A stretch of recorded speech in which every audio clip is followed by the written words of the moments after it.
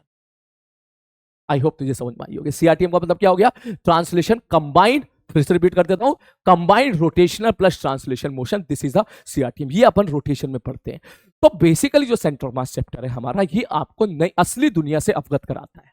असली दुनिया मतलब हम लोगों ने जो इससे पहले चैप्टर पढ़ा था work power energy, work power energy तक हम लोग जो है पूरी बॉडी को पार्टिकल मान के सॉल्व करते हैं। अब एक्चुअली में ये पार्टिकल नहीं है, ये पूरी की पूरी रॉड है, ये छोटी रॉड है, बड़ी रॉड है, ये होलो पाइप है, ठीक, इस टाइप से।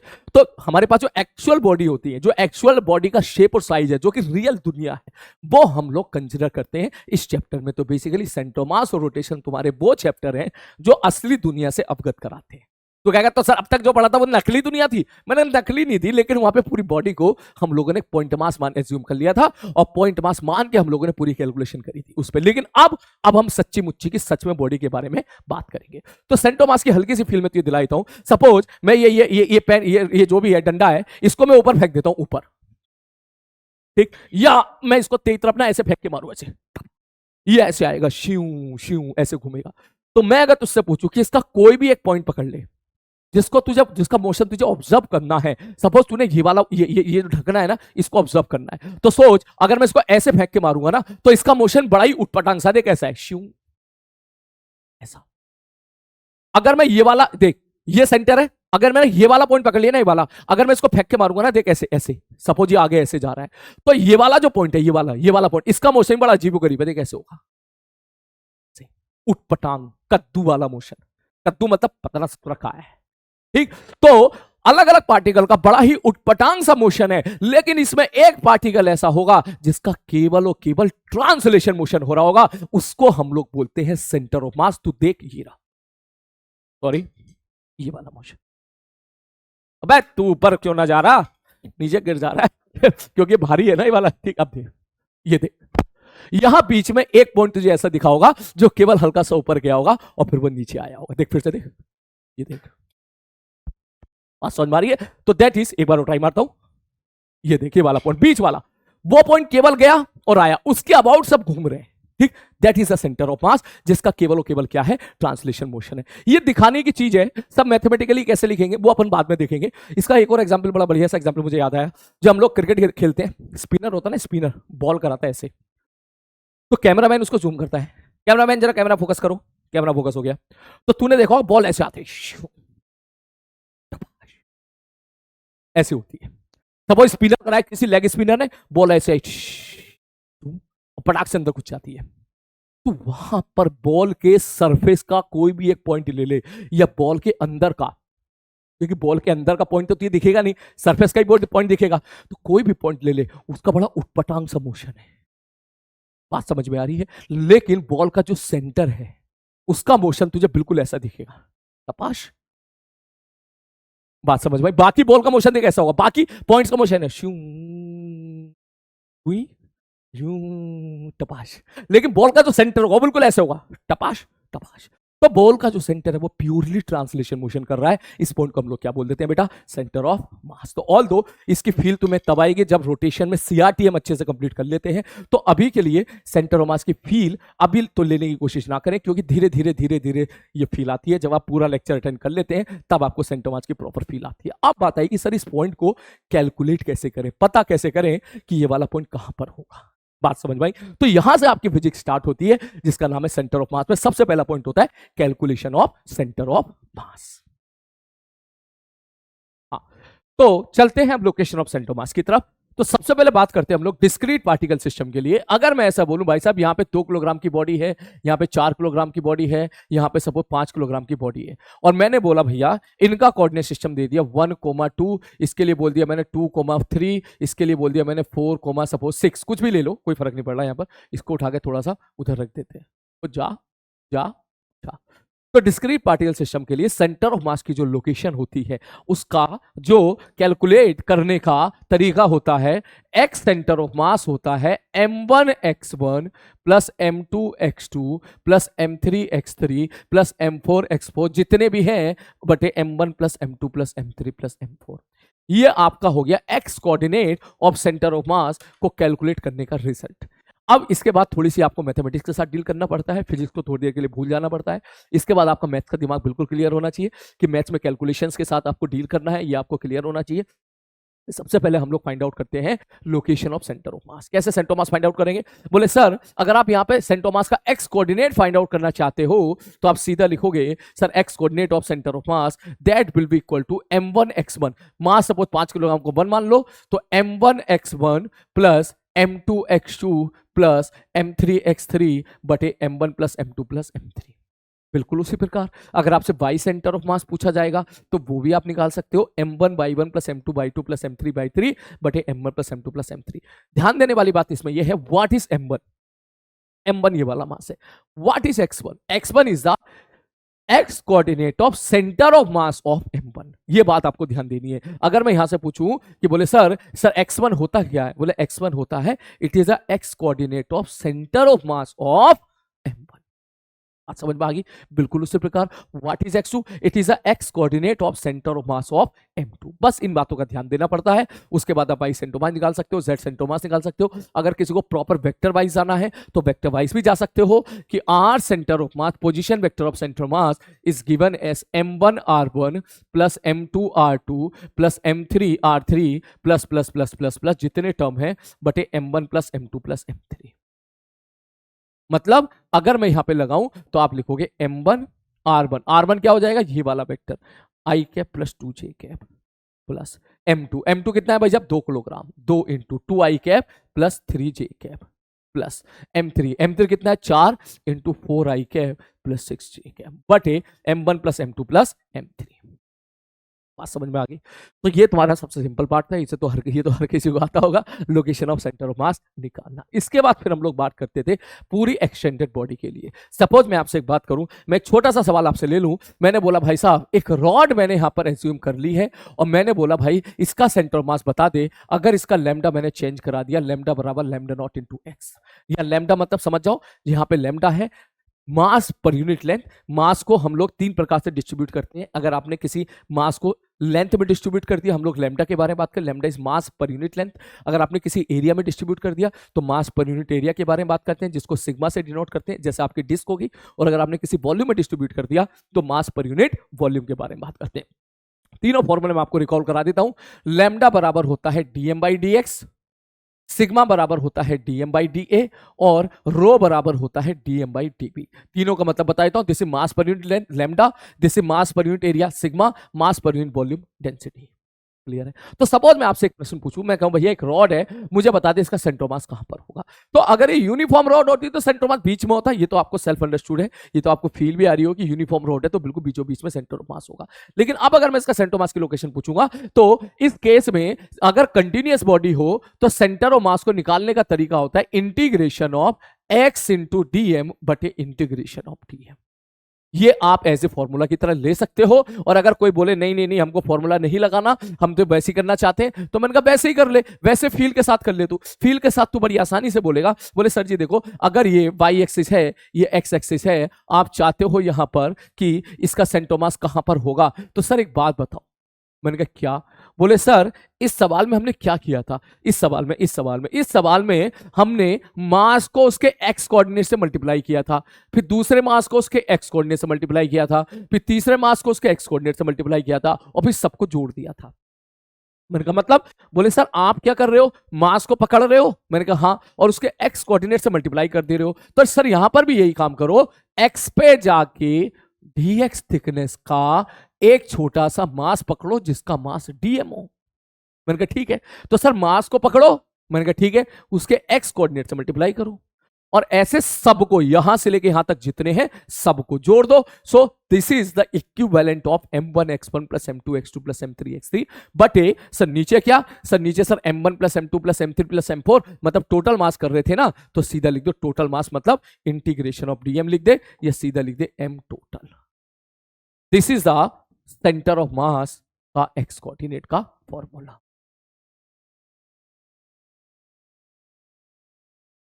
तो अगर आपसे पूछा जाए कि भैया इसका सेंटर मास बता दे कहां पर होगा, तुम सीधा बोलोगे क्या, बोले सर डीएम बराबर हो जाएगा लैम्डा डीएक्स बाय डेफिनेशन। मैंने कहा ठीक है, तो x centre of mass will be equal to integration of x into dm, dm is lambda dx बटे सर मास टोटल क्या होगा, integration of dm, integration of dm मतलब सर डीएम की वैल्यू पुट कर दो लैम्डा डीएक्स। अब अगर lambda तुम्हारा यूनिफॉर्म होता तो लैम्डा बाहर निकल के आ जाता, ये बाहर निकल के आ जाता, लैम्डा लैम्डा धार धार कैंसिल आउट हो जाता और इसको इंटीग्रेट कर दे तुम 0 से l, इसको इंटीग्रेट कर देते 0 से l, तो लैम्डा बाहर आ जाता, x का इंटीग्रेशन 0 से l हो जाता l स्क्वायर बाई 2 और नीचे आ जाता l, तो l स्क्वायर बाई 2l इस l बाई 2 मतलब यूनिफॉर्म रॉड का सेंटर मास बिल्कुल मिड में आ जाता। लेकिन अब बोले अब सर लैम्डा यूनिफॉर्म नहीं है तो आप लैम्डा की चुपचाप वैल्यू पुट कर दो, कितना है लैम्डा, लैम्डा बराबर है lambda naught x into dx इसका इंटीग्रेशन बटे lambda naught x into dx इसका इंटीग्रेशन 0 से l 0 से l खत्म कहानी। तो यहां से आप निकाल लोगे x centre of mass, x coordinate of centre of मास।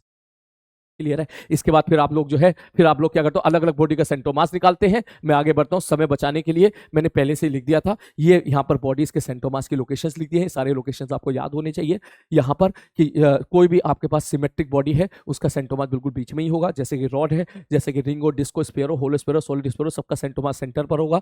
अगर मैं आपसे पूछ रहा हूं कि स्क्वायर प्लेट है या फिर ये 4 रॉड है उसका सेंटर मास बिल्कुल बीचों बीच में होगा, रेक्टेंगुलर होगा तो यहां पर होगा। ये बहुत काम आते हैं, एक तो सेमी सर्किल और सेमी डिस्क, इसका जो सेंटर मास है याद रख लीजिएगा 2r/π पर होता है सेंटर से ऊपर की तरफ, इसका सेंटर मास 4r/3i पर होता है। तो इन सब के सेंटर मास मैंने यहां पे लिख दिए हैं, पीडीएफ में जाके सेंटर मास या अपने कॉपी में जाके सेंटर मास की लोकेशंस आप याद कर लीजिएगा। फिर इसमें सवाल आते हैं, जैसे कि मैं एक सवाल लेता हूं, इसमें सवाल आते हैं कि सपोज मैं तुमसे बोलूं ये y एक्सिस है और ये x एक्सिस है, यहां पे मैंने मान लिया सपोज एक सॉलिड सिलेंडर है, सॉलिड हेमिस्फीयर है, ये ले, और यहां मैंने मान लिया सपोज ये कोन है, सपोज ये भी सॉलिड कोन है।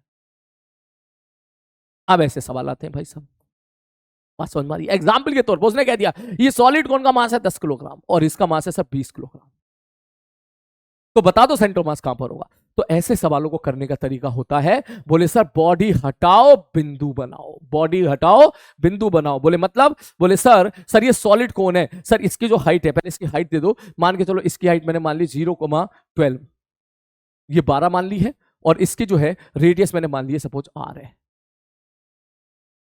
ठीक, कुछ भी मान लो क्या फर्क पड़ रहा है, 0,4,0 मान लिया, ठीक। तो आप बोलोगे सर ये क्या है, सॉलिड कोन, सॉलिड कोन का जो सेंटर मास होता है वो सॉलिड कोन का सेंटर मास h/4 पर होता है। इसका मतलब ये हुआ कि सर इसकी हाइट कितनी है 12, तो h/4 12/3, इसका मतलब इसका सेंटर मास कहीं 0,3 पर यहां पर होगा।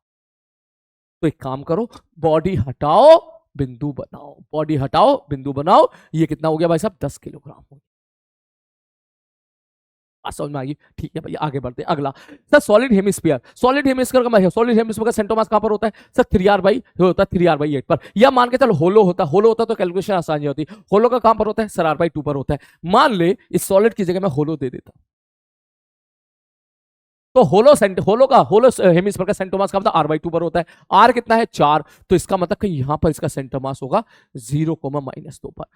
अब बॉडी हटाओ बिंदु बनाओ, ये ले भाई साहब, इसको हटा दे, इसको हटा दे, इसको हटा दे, बिंदु बना दे मेरे भाई, बिंदु मतलब कितने का 20 किलोग्राम।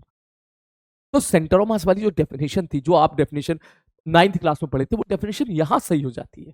कोई चीज यार कहीं जगह सही हो गई कहीं गलत हो गई तो ओवरऑल हम सही नहीं बोल सकते ना, फिजिक्स के पॉइंट ऑफ व्यू से हम सही नहीं बोलेंगे उसको, ठीक। तो अब इसके बाद तो सेंटर मास की लोकेशन निकाल सकता है। अब इसके बाद सवालों के साथ खेलो जितना खेल सकते हो, सपोज यहाँ पे कौन दे दे, होलो कौन दे दे, सॉलिड कौन दे दे, गेम खेले कैसे भी करे, आई होप अब आप सवाल को अच्छी तरीके से कर सकते हो।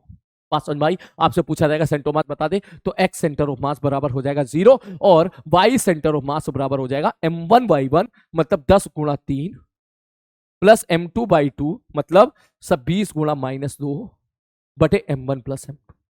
खत्म सवाल।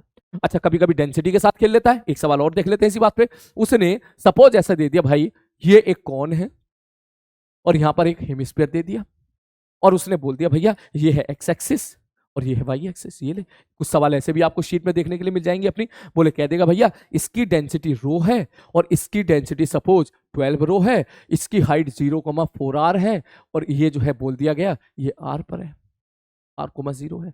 कह देगा भैया बता दे यहां पर, ये इसको भी कह दिया ये सॉलिड स्फीयर है, और कह देगा ये तुम्हारा सॉलिड कौन है। कह देगा भैया find the location of centre of मास। अब इन सवालों में क्या करना है, मास गिवन नहीं है तो कोई बात नहीं, मास गिवन नहीं है तो सबसे पहले बॉडी हटाओ, बिंदु बनाओ। इसका सेंटर ऑफ मास h/4 पर होगा।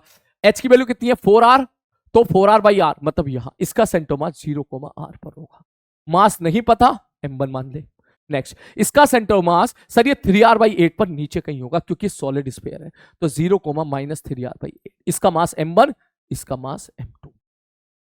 अब तुझसे पूछा जाए कि सर कैसे निकालेंगे m1 m2, मैंने कहा m1 m2 बड़े आराम से निकाल लेगा। m1 बराबर हो जाएगा मास सर डेंसिटी इनटू वॉल्यूम। खत्म कहानी। डेंसिटी कितनी है सब 12 रो है, तो मास बराबर हो जाएगा, क्योंकि इसमें सॉलिड कोन मतलब आप वॉल्यूम के साथ खेल रहे हो, तो आप बोलोगे 12 रो इनटू इसका वॉल्यूम। वॉल्यूम कितना होता है 1/3 πr²। h की वैल्यू पुट कर दीजिएगा। वहीं अगर आपसे पूछेगा m2, तो m2 के बाद जो है आप इसका मास भी निकाल सकते हैं, इसकी डेंसिटी इनटू इसका वॉल्यूम, जो कि होगा 2/3 πr²। इसके बाद इसमें जितने क्वेश्चन आपको देखने के लिए मिले वो सारे क्वेश्चन आप प्लीज कर लीजिएगा। जैसे एक सवाल और आता है, उसमें आता है सर डिस्क ऊपर डिस्क रख दी, ये एक डिस्क है और इसके ऊपर आपने डिस्क रख दी, ये पहली डिस्क है और ये दूसरी डिस्क है, तो बताओ सेंटर मास कहां पर होगा। तुम बोलोगे ठीक है भैया अगर ऐसी बात है और दोनों का मटेरियल सेम है, दोनों का मटेरियल क्या है सेम है, तुम बोलोगे सर एक काम करो सर इस सवाल के लिए तो बहुत ही आसान सवाल है, सब बड़ी वाली डिस्क का मास सर यहां पर है 0,0 पर, छोटी वाली डिस्क का मास सर यहां पर हो जाएगा, छोटी वाली डिस्क का सेंटर मास यहां पर रख देंगे, बड़ी वाली डिस्क का मास यहां पर है, तो बॉडी हटाओ बिंदु बताओ। बड़ी वाली डिस्क को हटाओगे इसका सेंटर मास 0,0 पर जाएगा और छोटी वाली डिस्क का सेंटर मास यहां पर है। तो सर एक बात और है, इसकी रेडियस r/2 है, इसकी रेडियस r है। मैंने कहा सही है। मैंने कहा इसका मतलब इसका मास अगर मैं m कह दूं तो इसका मास तुम्हारा m/4 हो जाएगा। m/4 क्यों हो जाएगा, क्योंकि दूसरी डिस्क की जो रेडियस है आधी है, तो उसका एरिया 1/4 हो जाएगा। एरिया 1/4 तो मास तुम्हारा 1/4 हो जाएगा। तो आप बोलोगे कि सर ये r/2,0 पे जैसे आप रखोगे m/4 का मास, अब लोकेशन ऑफ सेंटर मास आप निकाल सकते हो। कल को कभी ऐसा सवाल भी दे दिया गया कि इसको खाली कर दिया, खाली कर दिया, तो जहां m/4 था वहां -m/4 मान के आप क्वेश्चन को सॉल्व कर लीजिएगा। तो ये आपका हो गया, इससे ज्यादा समय में नहीं दे सकता, लोकेशन ऑफ सेंटर ऑफ मास। उसके बाद आता है हमारा अगला पॉइंट जिसको बोलते हैं velocity of centre of mass. तो मैं सारी चीजें यहां पर रिकॉल करा देता हूं, तुम्हें सारे फॉर्मूला रिवाइज करा देता हूं। एक फॉर्मूला होता है displacement of centre of mass का, that is equal to m1d1 plus m2d2 plus m3d3 बटे m1 plus m2 plus m3। अगर सिस्टम के 2 3 4 5 6 बॉडी जितनी भी हैं वो अगर मूव कर रही हैं, उनका डिस्प्लेसमेंट d1 d2 d3 दे दिया और आपसे पूछा गया डिस्प्लेसमेंट ऑफ सेंटर ऑफ मास बताओ, तो उनको रिलेट करने का फॉर्मूला होता है m1d1 plus m2d2 plus m1 plus m2। अगर इसको मैं डिफरेंशिएट कर दूं तो निकल के आएगा वेलोसिटी ऑफ सेंटर ऑफ मास। इस सबको डिफरेंशिएट कर दे m1, सर d1 का डिस्प्लेसमेंट डिफरेंशिएशन v1 हो जाएगा, तो m1 v1 plus m2 v2 plus m3 v3 बटे m1 plus m2 plus m3, ये तुम्हारा निकल के आ जाएगा वेलोसिटी ऑफ सेंटर ऑफ मास। जैसे कि मैं तुम्हें छोटा सा सवाल दे दूं, मैं तुमसे कह दूं भाई साहब एक 3 किलोग्राम है और यहां पर सपोज एक 6 किलोग्राम है, मैं तुझसे 10 मान के चल एक 6 किलोग्राम है, मैं कह दूं भाई ये जा रहा है इधर 10 मीटर पर सेकेंड से और ये जा रहा है इधर 4 मीटर पर सेकेंड से, तो आप बताओ सेंटर ऑफ मास की वेलोसिटी क्या होगी। तो सीधा बोलेगा sir m1 v1 plus m2 v2 बटे m1 प्लस m2। खत्म सवाल। बात समझ में आ रही है, ठीक। उसी प्रकार इसको और डिफरेंशिएट कर देगा तो निकल के आ जाएगा एक्सेलरेशन ऑफ सेंटर ऑफ मास, जिसकी वैल्यू आ जाएगी m1a1 plus m2a2 plus m3a3 बटे m1 plus m2 plus m3।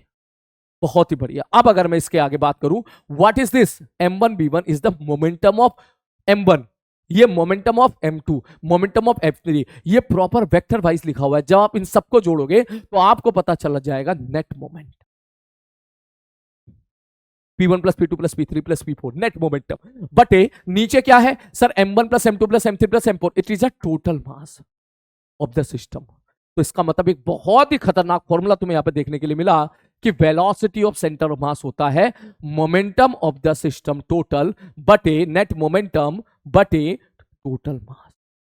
और अगर मैं इसको इधर लेके चला जाऊं तो नेट मोमेंटम आ जाएगा मास into velocity of centre of मास। अब तक हम लोग मोमेंटम किसी पार्टिकल का बोलते थे मास इनटू वेलोसिटी, लेकिन अब हम किसी सिस्टम का मोमेंटम बोलेंगे mass into velocity of centre of mass. कौन सा मास? Total mass into velocity of centre of मास।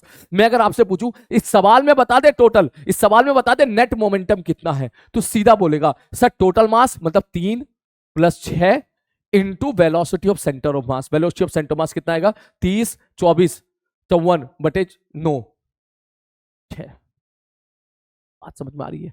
ठीक, ऐसे सवाल यहां पर मोमेंटम की कैलकुलेशन के पूछे जाते हैं। उसी प्रकार एक्सेलरेशन ऑफ सेंटर ऑफ मास के सवाल पूछे जाते हैं calculation wise. Acceleration of centre of मास क्या होगा? सर m1a1 + m2a2 + m3a3 बटे m1 + m2 + m3। और अगर तू ध्यान से देख, this is equal to, this is the net force on the one particle, this is the net force on the two particle. सबको जोड़ेगा तो ये निकल के आ जाता है एफ नेट बटे टोटल मास। ये तुम्हारा आ गया acceleration of centre of mass. तो एम टोटल अगर मैं इधर लेके आ जाऊं तो एफ नेट बराबर आ जाएगा तेरा next very important formula, F net external होता है बेसिकली, बराबर निकल के आ जाएगा ये total mass into acceleration of centre of. बात समझ में आ गई? अब इस पे जैसे सवाल देख ले, एक सवाल इस पे देख ले। मैं तुमसे एक छोटा सा प्यारा सवाल ले लेता हूं, थोड़ा सिंपल सी कैलकुलेशन का। मैंने बोला सपोज एक बॉडी का मास m है, एक बॉडी का मास 2m है। एक बार जेई ने भी ये सवाल पूछ लिया था और यहां पे रस्सी बस्सी बांध दी मैंने ऐसे। मैं आपसे पहला प्रश्न पूछूं, मैंने कहा भैया ये बता इसका एक्सेलरेशन नीचे कितना होगा? आप बोलोगे खींचने वाला फोर्स माइनस रोकने वाला फोर्स बटे टोटल मास बराबर g/3। इसका एक्सेलरेशन नीचे g/3 होगा तो इसका एक्सेलरेशन ऊपर g/3 हो जाएगा। तो मैं अगर आपसे पूछूं कि मुझे बताओ acceleration of centre of mass, तो आप बोलोगे acceleration of centre of mass will B, अगर पुली आइडियल है तो, ये मासलेस है तो आप बोलोगे सर m1a1 मतलब m इंटू g/3 जे कैप हटा दो, कोई बात नहीं ऐसे लिख ले, प्लस m2v2। सर m2v2 का मतलब सर मास हो गया sir m2 into m1a1 plus m2a2। इसका मास कितना हो जाएगा? सॉरी इसका एक्सेलरेशन कितना हो जाएगा? सर इसका एक्सेलरेशन नीचे हो जाएगा g/3 बटे m1 प्लस m2। बस मैंने एक्सेलरेशन सेंटर ऑफ मास निकाला, चुपचाप m1a1 प्लस m2a2 बटे m1 प्लस m2 लगा दिया। अब इसके बाद तू कर सकता है, कितना आ जाएगा भाई साहब? एक्सेलरेशन ऑफ सेंटर ऑफ मास बराबर निकल के आ जाएगा सर mg/3 2mg/3, ये निकल के आ जाएगा माइनस mg/3 बाई नीचे कितना आ जाएगा सर 3m, m से m कैंसिल आउट आ गया g/9। अगर कोई कैलकुलेशन मिस्टेक नहीं हो रही है तो सही जा रहा है ना? 3 से मल्टीप्लाई कर दे भाई, ठीक है। ये आ गया 2mg, mg 3 तीनों सही है भाई साहब। ये आ गया acceleration of centre of mass negative लगा के। निगेटिव का मतलब क्या होगा? सेंटर ऑफ मास किधर है? सेंटर ऑफ मास का एक्सेलरेशन किधर है? नीचे की तरफ। क्या बात समझ में आ गई? और वहीं अगर मैं आपसे एक चीज पूछता, मैंने कहा भाई मुझे एक बात बताओ, यहां पे टेंशन कितनी होगी? चलो टेंशन बताओ, या यहां पे टेंशन बताओ कितनी होगी? तू बोलेगा सर देखो इधर टेंशन नीचे mg, अगर आपको टेंशन चाहिए तो t माइनस mg बराबर m इंटू a लिख सकते हो। a की वैल्यू g/3 पुट करेगा तो mg प्लस mg/3 बराबर निकल के आ जाएगा, ये mg प्लस mg/3 निकल के आ जाएगा 4mg/3। ये तेरी टेंशन आ गई यहां पर। ये टी तो ये कितना हो जाएगा? 2t हो जाएगा। तो अगर इस चीज को मैं वेरीफाई करूं तो ध्यान से देखो, तो सीधा बोलेगा सर जी देखो इसका मास m है, इसका मास 2m है। मैंने कहा ठीक है, और सर यहां पे लग रहा है सर रस्सी बंधी हुई है, यहां पे टेंशन 2t है। तो अगर मैं इतने को सिस्टम मान लूं, इतने को पूरे को सिस्टम मान लूं, पूरे को सिस्टम मान लूं, तो इस डब्बे में ये मासलेस है, ये मास m है, ये मास 2m है, तो टोटल नीचे फोर्स लगेगा 3mg, ऊपर लगेगी टेंशन। मैंने कहा टेंशन कितनी? बोले 2t, और 2t की वैल्यू कितनी हो जाएगी सर? 4mg/3 इंटू 2 बराबर 8mg/3। तो ये एक ऐसा डब्बा बना दिया तुमने जिसमें नीचे तो फोर्स लग रहा है 3mg और ऊपर फोर्स लग रहा है 8mg। तो इस पे 8mg/3, सॉरी 8mg/3, तो इस पे अगर मैं आपसे पूछूं एफ नेट कितना होगा, तो आप बोलोगे सर नीचे वाला फोर्स बड़ा है, सर नीचे वाला फोर्स माइनस ऊपर वाला फोर्स, ये हो गया एफ नेट। जब आप सॉल्व करोगे तो निकल के आ जाएगा mg/3। This is F net. तो सेंटर ऑफ मास का कंसेप्ट अगर अपन लगाएं तो एफ नेट बराबर क्या होता है sir, it is equal to total mass into acceleration of centre of mass. मतलब सर mg/3 बराबर टोटल मास कितना है मेरे भाई, टोटल मास हो गया 3m into acceleration of centre of mass, m cancel out हुआ, acceleration of centre of mass निकल के आ गया g/9। ये तुम्हारा वही निकल के आ गया, क्योंकि नेट फोर्स ये किधर है, नीचे, नेट फोर्स नीचे की तरफ आया है तो ये भी किधर आ जाएगा, नीचे। तो ये तेरी कैलकुलेशन वही होगी सारी की सारी जो आपने अब तक करी थी, क्या कि सेंटर ऑफ मास का एक्सेलरेशन नीचे की तरफ g/9 है। बात समझ में आई? मैं आपको कुछ चीजें बोलूंगा बेटा, इंपॉर्टेंट बात बोलूंगा यहां पर जो आपके लिए बहुत जरूरी है सेंटर ऑफ मास की फीलिंग के लिए।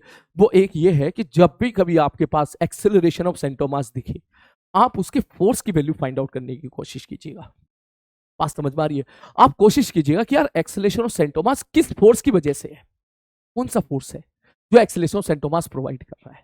और हमारी बात ये बहुत जरूरी है। अगर आप सेंटर ऑफ मास का एक्सेलरेशन निकालना सीख गए और उस एक्सेलरेशन की वजह देखना सीख गए, इस फोर्स की वजह से सेंटर ऑफ मास लग रहा है, इस फोर्स की वजह से सेंटर ऑफ मास का ये एक्सेलरेशन है, तो आपके सेंटर ऑफ मास की जो अंडरस्टैंडिंग है वो तुम्हारी अच्छे लेवल पे क्या होती चली जाएगी मेरे भाई, बढ़ती चली जाएगी। बात समझ में आ रही है? चलो फिर अब चलते हैं सबसे इंपॉर्टेंट पार्ट की तरफ, सेंटर ऑफ मास में जिससे सवाल आते हैं, जिससे सवाल बनते हैं, जिसका नाम है कोलिजन। एक मिनट।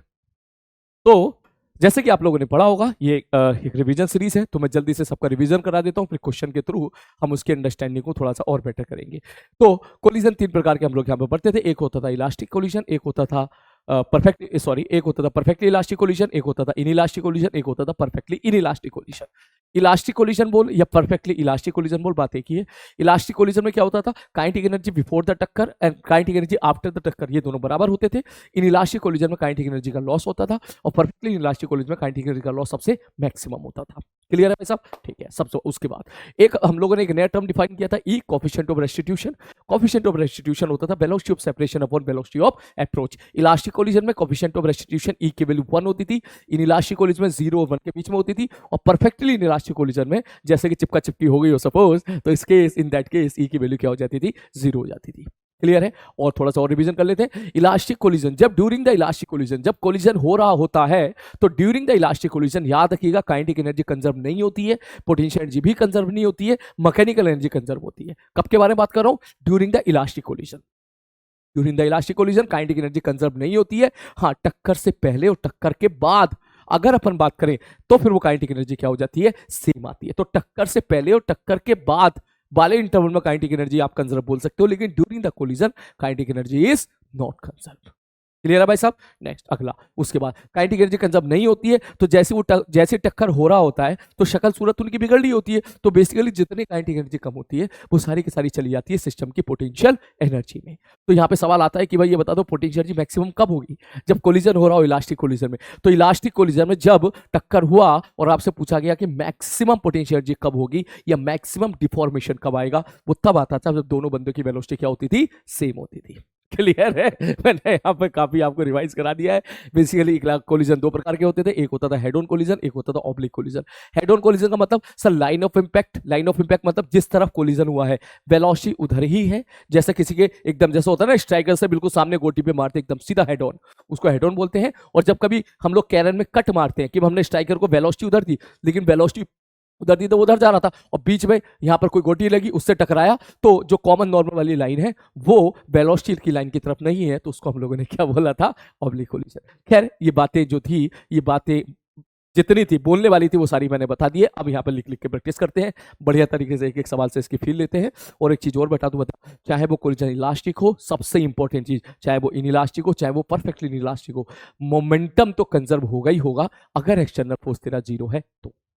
बात समझ में आ गई? क्योंकि अब मोमेंटम कंजर्वेशन के बारे में बात आई तो मैं आपको यहाँ पर रिवीजन करा देता हूं, क्योंकि हम लोगों ने अभी थोड़ी देर पहले हम लोगों ने ये सारी चीजें पढ़ी थी कि एफ नेट एक्सटर्नल बराबर होता है क्या sir, dp/dt। F net external बराबर होता है dp/dt। तो अगर मैं बोलूं नेट एक्सटर्नल फोर्स अगर 0 है तो इसका मतलब मोमेंटम आपका क्या हो जाएगा, कंजर्व हो जाएगा। मतलब P इनिशियल बराबर P फाइनल। इस पे आपको काफी सारे सवाल देखने के लिए मिलते हैं। इनिशियल मोमेंटम बराबर फाइनल मोमेंटम करने के फंडा बेसिकली यही है। अगर नेट एक्सटर्नल फोर्स 0 है तो मोमेंटम विल बी कंजर्व। ये आपके ऊपर डिपेंड करता है कि आप किसको सिस्टम मान रहे हो। जिस सिस्टम पर नेट एक्सटर्नल फोर्स 0 होगा उस सिस्टम का जो मोमेंटम होगा वो क्या हो जाएगा, कंजर्व हो जाएगा। तो आप ये भी बोल सकते हो उसका सेंटर ऑफ मास की वेलोसिटी भी कांस्टेंट होगी, क्योंकि मोमेंटम क्या होता है, मास into velocity of centre of mass. तो सेंटर ऑफ मास की वेलोसिटी भी कांस्टेंट हो जाएगी, और सेंटर ऑफ मास की वेलोसिटी कांस्टेंट है तो एक्सेलरेशन ऑफ सेंटर ऑफ मास 0 हो जाएगा, और एक्सेलरेशन ऑफ सेंटर ऑफ मास 0 है तो इसका मतलब उसके ऊपर कोई भी एक्सटर्नल फोर्स नहीं लग रहा। तो घूम फिर के बात वहीं पर आ गई जहां से स्टार्ट हुई थी। क्लियर है? आई होप ये चीज समझ में आई होगी। तो चलो एक काम करते हैं, मैं अब कोलिजन की तरफ मूव करता हूं। ऑल्दो इनिशियल मोमेंटम बराबर फाइनल मोमेंटम पे भी काफी सारे सवाल बनते हैं, वो अपन थोड़ी देर के बाद देखेंगे। पहले हम लोग चलते हैं किस पे, कोलिजन की तरफ। तो कोलिजन में सबसे बढ़िया एग्जांपल मैं लेता हूं, बहुत ही सिंपल सा एग्जांपल लेता हूं। मैंने बोला सपोज एक 2 किलोग्राम की बॉडी है, वो इधर जा रही है 10 मीटर पर सेकंड से, और यहां पर एक 3 किलोग्राम की बॉडी है और वो सपोज इधर जा रही है 5 मीटर पर सेकंड से। मैंने पूछा भाई साहब टक्कर के बाद बता दे क्या होगा। तो सबसे पहले आपका पूरा फर्ज बनता है ये पूछना। मैंने कहा भैया ये बताते कोलिजन कैसा है, इलास्टिक है, इनइलास्टिक है, परफेक्टली इनइलास्टिक है। तो सपोज मैंने ऐसा बोला भैया कोलिजन है इलास्टिक, ई की वैल्यू 1 है। तो तरीका ये होता है सवाल को सॉल्व करने का, सब मान लो 2 किलोग्राम वाले बंदे की वेलोसिटी आगे v1 है और 3 किलोग्राम वाले बंदे की वेलोसिटी आगे v2 है। ठीक है सर। और अगर आप ये कहना चाहते हो कि सर यहां पर मुझे बढ़िया वाला पेन चाहिए, यहां से मिलेगा, कि सर अगर ऐसा बोले सर E बराबर 1 है, कोलिजन इलास्टिक है, तो सबसे पहले सब P इनिशियल बराबर P फाइनल, इनिशियल मोमेंटम बराबर फाइनल मोमेंटम करो। अगर इनिशियल मोमेंटम लिखोगे तो 2 गुणे में 10 इसका मोमेंटम आ गया, प्लस 3 गुणे में 5 इसका मोमेंटम आ गया, बराबर 2 into V1 plus 3 into V2। ये आपकी आ गई क्वेश्चन नंबर 1। क्लियर है भाई साहब? पहली चीज हो गई है। दूसरी चीज आगे बढ़ते हैं, अगला केस। अब अगर मैं ऐसा बोलूं सर ये तो ठीक है सब इनिशियल सर यहाँ वेरिएबल दो है v1 और v2, तो हम दूसरी इक्वेशन कहां से लाए? तो दूसरी इक्वेशन हम लोग लेके आते हैं ई की डेफिनेशन से। ई बराबर होता है velocity of separation v2 minus v1 बटे वेलोसिटी ऑफ अप्रोच। ये 10 है ये 5 है, वेलोसिटी ऑफ अप्रोच कितना सर? ई होता है velocity of separation upon velocity of approach. इसको मैं थोड़ा एक्सप्लेन कर दूं, या तो तू ये लिख टक्कर के बाद की रिलेटिव वेलोसिटी बटे टक्कर की पहले रिलेटिव वेलोसिटी। टक्कर के बाद रिलेटिव वेलोसिटी कितनी होगी magnitude wise v2 minus v1, और टक्कर से पहले रिलेटिव वेलोसिटी कितनी थी 5। या फिर तू ऐसा बोल वेलोसिटी ऑफ ई होता है velocity of separation upon velocity of approach. Velocity of separation मतलब किस वेलोसिटी का सेपरेट कर रहा है, ये भैया आगे भाग रहा है v2 से, तो इसका मतलब सेपरेट कितने से हो रहा होगा, दोनों के बीच का गैप किस रेट से चेंज हो रहा होगा v2 माइनस v1 से। और यहां इसके रेस्पेक्ट में कितने से अप्रोच हो रहा है, बोले सर ये 5 से अप्रोच हो रहा है क्योंकि इसके रेस्पेक्ट में इसकी वेलोसिटी 5 होगी। तो ये आपकी आ गई ई की वैल्यू। खत्म सवाल। आप दोनों क्वेश्चन को सॉल्व कर सकते हैं। जैसे आप सॉल्व करोगे, सॉल्व करने के बाद सपोज यहां पे जो भी आंसर आएगा वो आप v1 v2 निकाल लोगे। मैं आपको बता दूं सॉल्व करने के बाद मैंने समय बचाने के लिए सॉल्व कर लिया था 4 मीटर पर सेकेंड, और ये 9 मीटर पर सेकेंड इस पे आंसर आता है। थोड़ा ऊंच नीच हो जाए तो मैनेज कर लीजिएगा। ऐसे हम लोग यहाँ पे सवाल करते हैं। अब अगर कोई ये बात पूछे, बोले सर ये बताओ, आप तो ये बता दो kinetic energy potential energy maximum कितनी होगी? Elastic collision potential energy maximum कितनी होगी? तो तुझे बात पता होना चाहिए। इस पे एरोडोप में भी सवाल आपको देखने के लिए मिलेंगे। बोले क्या? बोले सर पोटेंशियल एनर्जी मैक्सिमम कब होगी? बोले पोटेंशियल एनर्जी मैक्सिमम तब होगी जब दोनों बंदों की वेलोसिटी सेम हो जाएगी। अच्छा, दोनों बंदों की वेलोसिटी सेम हो जाएगी मतलब बॉडी अपनी शक्ल सूरत कुछ ऐसे बिगाड़ चुकी होगी लाइक दिस, और दोनों बंदों की जो वेलोसिटी हो जाएगी वो क्या हो जाएगी? सेम हो जाएगी।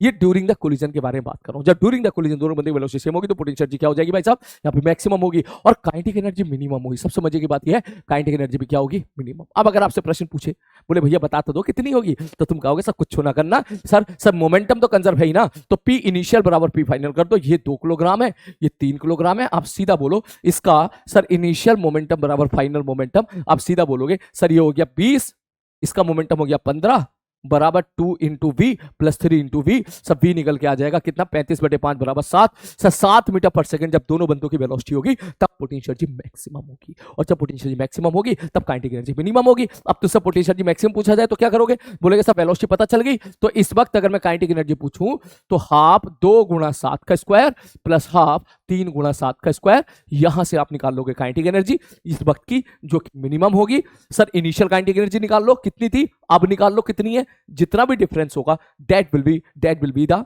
पोटेंशियल एनर्जी की मैक्सिमम वैल्यू। बात समझ में आई? मतलब यहां पे काइनेटिक एनर्जी निकाल ले, इसकी प्लस इसकी, ये इनिशियल काइनेटिक एनर्जी होगी, ठीक है। यहां काइनेटिक एनर्जी निकाल ले, अच्छा निकाल ही लेते हैं यार, ध्यान से देखो। अगर मैं यहां बात करूं तो तू बोलेगा सर इसकी इनिशियल काइनेटिक एनर्जी इसकी होगी, सो काइनेटिक एनर्जी इनिशियल, तो हाफ एम बी स्क्वायर, इसकी हो जाएगी हाफ 3 × 5 का स्क्वायर, तो 5 पंजे 25 या 75, 75/2 ये निकल कर आ जाएगी 275/2 इनिशियल काइनेटिक एनर्जी। यहां अगर मैं तुमसे पूछूंगा तो ये आ जाएगी 749, 49 × 5 ये आ जाएगा 245/2। तो देख काइनेटिक एनर्जी कंजर्व नहीं है, देख शुरू में थी इतनी, अब है इतनी, काइनेटिक एनर्जी कम हो गई है। कितना कम हुई? 37/2, 15 कम हो गई है। तो ये तुम्हारी क्या हो जाएगी? पोटेंशियल एनर्जी हो जाएगी मैक्सिमम, इसका और इसका डिफरेंस। आई होप तुझे चीज समझ में आई होगी। ठीक, मुझे लगा कैमरा बंद ना हो गया हो, ठीक है, ओके। तो ये हो गया। अब इसके बाद अगर आपसे सवाल पूछा जाए, बोले सर ये सब तो ठीक है, ये सब तो समझ में आ गया, सर ये बताओ कोलिजन अगर थोड़ी देर के लिए आप ये बोलो, अगर कोलिजन इलास्टिक ना होता, कोई कहता कोलिजन इनइलास्टिक है, तो हम कहते भैया इनइलास्टिक है तो ई की वैल्यू बता दो हमको, तो कहेगा सर मान लो ई की वैल्यू हाफ है। मैंने कहा अगर ई की वैल्यू हाफ है तो क्या कोलिजन इनइलास्टिक कुछ भी हो, एक्सटर्नल फोर्स क्या अभी भी जीरो है? बोले हाँ सर अभी भी जीरो है। तो क्या मोमेंटम अभी भी कंजर्व होगा? हाँ सर मोमेंटम अभी भी कंजर्व होगा। मैंने कहा पहली इक्वेशन तो तेरी यही रहेगी, और दूसरी इक्वेशन में जहां ई की वैल्यू 1 लिखी थी वहां ई की वैल्यू तू क्या लिख देगा? हाफ। दोनों को सॉल्व कर लेना, जो भी आंसर आएगा that will be your answer. मगर इस केस में क्या होगा? इस केस में एनर्जी का लॉस होगा। तो तुझसे ये भी पूछा जा सकता है कि भैया एनर्जी का लॉस बता दे कितना होगा, तो आप सीधा बोलोगे एनर्जी का लॉस अगर आप निकालना चाहते हो तो एनर्जी का loss will be sir half mv1 square plus half mv2 square, initial kinetic energy और फाइनल काइनेटिक, दोनों को घटा दोगे, घटाने के बाद वो तुम्हारा एनर्जी का लॉस आ जाएगा। ऑल्दो ये बहुत लंबा तरीका है, तो काइनेटिक एनर्जी का लॉस का एक बहुत ही बढ़िया फॉर्मूला और होता है जो अक्सर मैंने क्लास में बताया था, कि हो सके तो याद कर लेना कि काइनेटिक एनर्जी का जो लॉस का फॉर्मूला होता है वो होता है हाफ म्यू बी रिलेटिव का स्क्वायर इंटू 1 - ई स्क्वायर। ये भी आप लगा सकते हो, जहां पर म्यू होता है रिड्यूस मास, जिसको बोलते हैं m1 m2 बटे m1 प्लस m2। अगर आपको इनइलास्टिक कोलिजन में डायरेक्टली आपसे पूछा जाए, इनइलास्टिक कोलिजन दे दो और डायरेक्टली आपसे कहते भैया मैं तो काइनेटिक एनर्जी का लॉस बता दे, तो या तो तुम मोमेंटम कंजर्व कर, ई की डेफिनेशन लगा, और उसके बाद फिर v1 v2 निकाल, फिर इनिशियल काइनेटिक एनर्जी निकाल, फिर फाइनल काइनेटिक एनर्जी निकाल। लंबा थोड़ा सा मेथड लंबा हो गया है, कैलकुलेशन भी लंबी होगी, तो उससे बेटर है हो सके तो फॉर्मूला याद रख ले।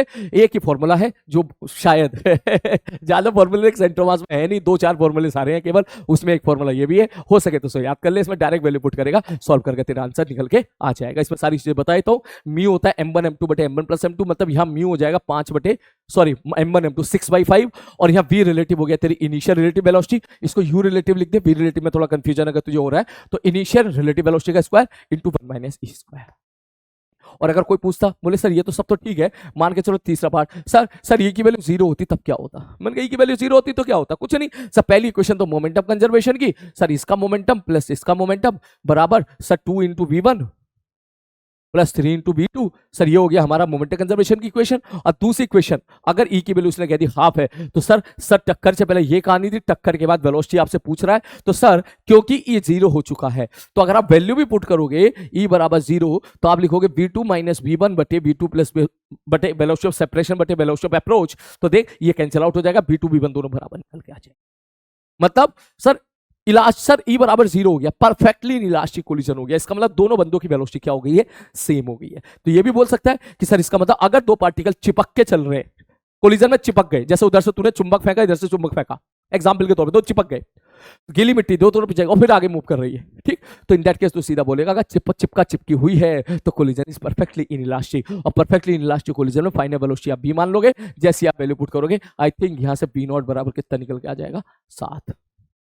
क्लियर है? अब जैसे b0 बराबर 7 आ गया, अब आपसे पूछा जाए कि भैया परफेक्टली इनइलास्टिक कोलिजन में कितना लॉस हुआ है, तो लॉस बता दे, तो 7 यहाँ पुट कर दे, 7 यहाँ पुट कर दे, फाइनल काइनेटिक एनर्जी निकाल ले, इनिशियल काइनेटिक एनर्जी निकाल ले, और दोनों को घटा ले, वो लॉस आ जाएगा।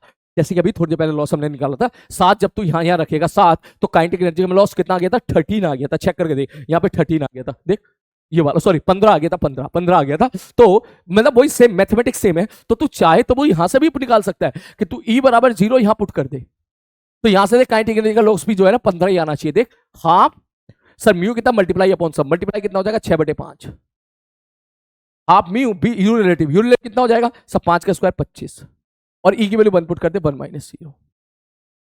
एक चेक करके देख देख देख देख 3 5 के 15, देखिए काइनेटिक एनर्जी का जो लॉस आया वो तेरा 15 आ गया,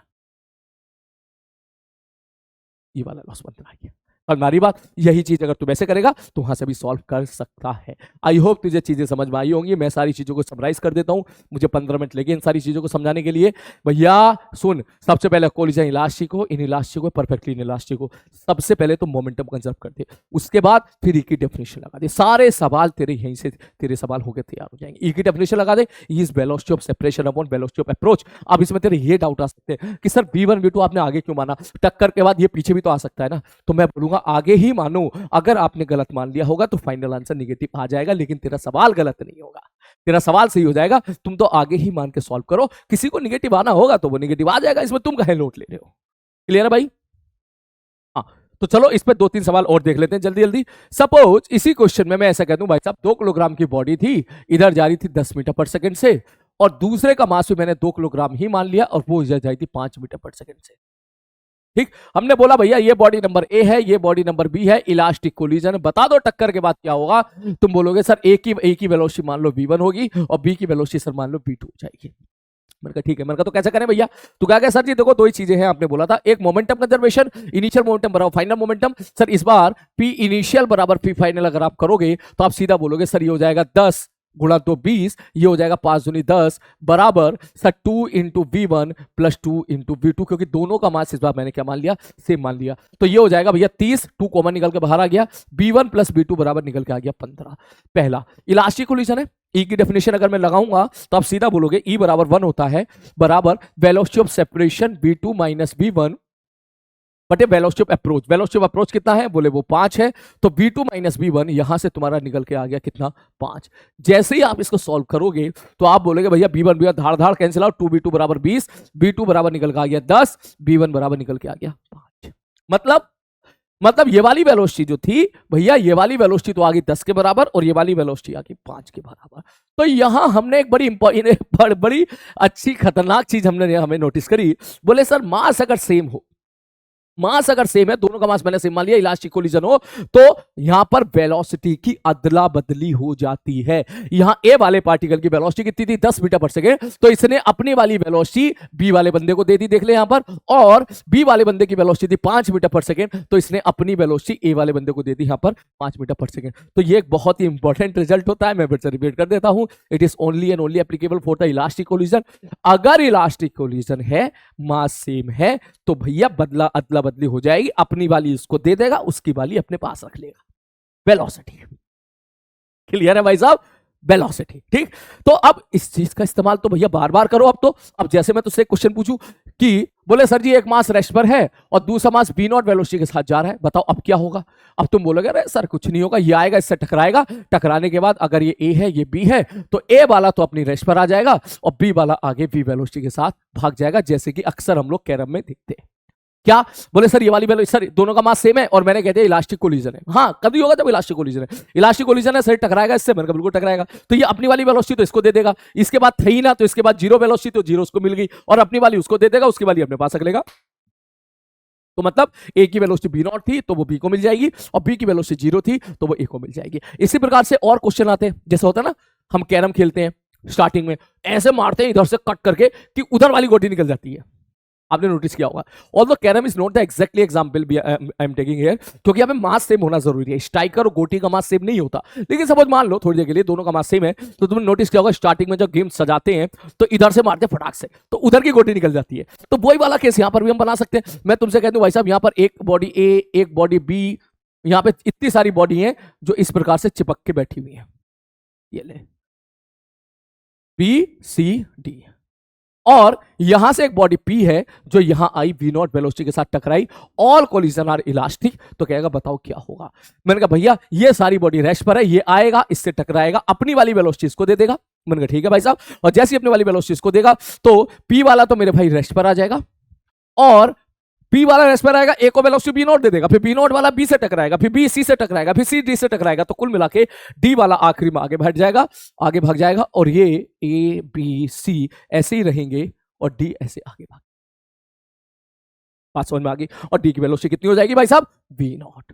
तो यह सवाल पूछ लेता कि भैया बता नंबर ऑफ कोलिजन कितने होंगे, तो नंबर ऑफ कोलिजन कितने होंगे, सर एक कोलिजन हुआ, P ने A को थप्पड़ मारा 1, A ने B को थप्पड़ मारा 2, B ने C को थप्पड़ मारा 3 और C ने D को थप्पड़ मारा 4, तो number of collision will be 4। I hope ये चीज तेरे को समझ में आ गई होगी। इसके बाद फिर अब अगर किसी को समझ में आ गया तो फिर वो ओब्लिक कोलिजन तो यहीं से खुद से ही पढ़ लेगा वो। जैसे कि ध्यान से देख, ओब्लिक कोलिजन का मतलब क्या है कि मैं तुझसे ऐसा बोलूं भाई साहब, एक बॉडी है, इसकी वेलोसिटी मान के चल इधर 10√2 है सपोज, ठीक, और मैं कह दूं यहां पर एक हरी वाली बॉडी है, मैंने कहा ठीक है, और जब ये इससे हरी वाली बॉडी मान के चल यहां पर है, ठीक, थोड़ा गोला ठीक से नहीं बनेगा लेकिन बेटा समय बचाने के लिए मैं ऐसी मान लेता हूं। ये भाई साहब दौड़ी दौड़ी आई, सपोज ये यहां पर है, ये दौड़ी दौड़ी आई, दौड़ी दौड़ी आई, दौड़ी दौड़ी आई, इससे टकराई, मान ली रश पर है या मूविंग है, कुछ भी फर्क नहीं पड़ रहा। जब टकराई होगी तो ये हो जाएगा कॉमन नॉर्मल वाली लाइन, जो न्यूटन ऑफ मोशन में कॉमन नॉर्मल हम लोग पढ़ते थे। मैंने कहा बिल्कुल सही बात है। सपोज मैंने कह दिया भाई ये वाला एंगल है 45 डिग्री, ये वाला एंगल कितना है भाई साहब 45 डिग्री, इसका मास मैंने कह दिया एग्जाम्पल के तौर पे थोड़ी देर के लिए सपोज मान के चलिए 2 किलोग्राम है और ये भी 2 किलोग्राम है, और मैं कह दूं कोलिजन इलास्टिक है, बता क्या होगा, तो सीधा बोलेगा सर जी देखो सीधी सी बात ये है कोलिजन हुआ है इस लाइन की तरफ, इस लाइन की तरफ कोलिजन हुआ है, तो कुछ नहीं करना ऑब्लिक कोलिजन में, बस सारी की सारी वेलोसिटी को एलओआई की तरफ और एलओआई के परपेंडिकुलर तोड़ ले, खत्म।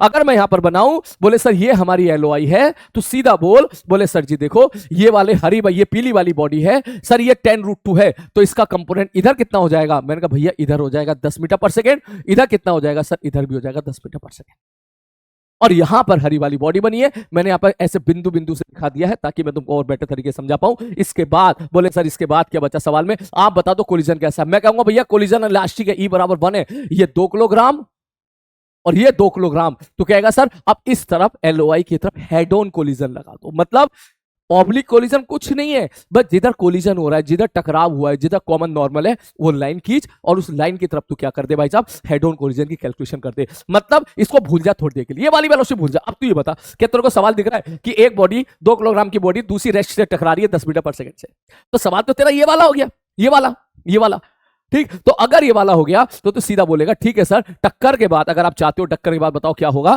तो टक्कर के बाद हम ये बोल सकते हैं कि जो हरी वाली बॉडी थी सर ये अभी किस पे थी, मैंने कहा अभी तो रैश पे थी, बोले ठीक है सर रैश पे थी, तो अब तू बोलेगा सर ये 10 से टकराया है तो अपनी वाली वेलोसिटी इसको दे देगा, इसका मतलब ये आगे भाग जाएगी 10 मीटर पर सेकेंड से, और यहां पर ये पीली वाली बॉडी है सर, ये पीली वाली बॉडी के पास इधर कितनी वेलोसिटी हो जाएगी, मैंने भैया इधर वेलोसिटी क्या हो जाएगी 0, परंतु गेम अभी बाकी है, खत्म नहीं हुआ है, इधर 10√2 था तो एक कंपोनेंट इधर 10 आया था, एक इधर भी तो 10 आया था, तो ये वाली वेलोसिटी अब ये तो भैया ऐसी की ऐसी रहेगी, बोले ऐसी की ऐसी क्यों रहेगी, मैंने कहा अगर तू बात करेगा 2 किलोग्राम वाले बंदे की, अगर तू एफबीटी बनाएगा तो जब कोलिजन हुआ होगा तो 2 किलोग्राम वाले बंदे पे हरी वाली बॉडी ने नॉर्मल लगाया होगा ऐसे, ये नॉर्मल, बात समझ में आई, ये जो नॉर्मल है टक्कर की तरफ वाला नॉर्मल है, इसी नॉर्मल को बोलते थे इंपल्सिव नॉर्मल, और इंपल्सिव नॉर्मल बहुत खतरनाक होता था, इसकी वैल्यू बहुत ही खतरनाक होती है, बहुत ज्यादा वैल्यू होती है, ठीक, तो बेसिकली इसमें जब फोर्स लगा वो इधर ही तो लगा,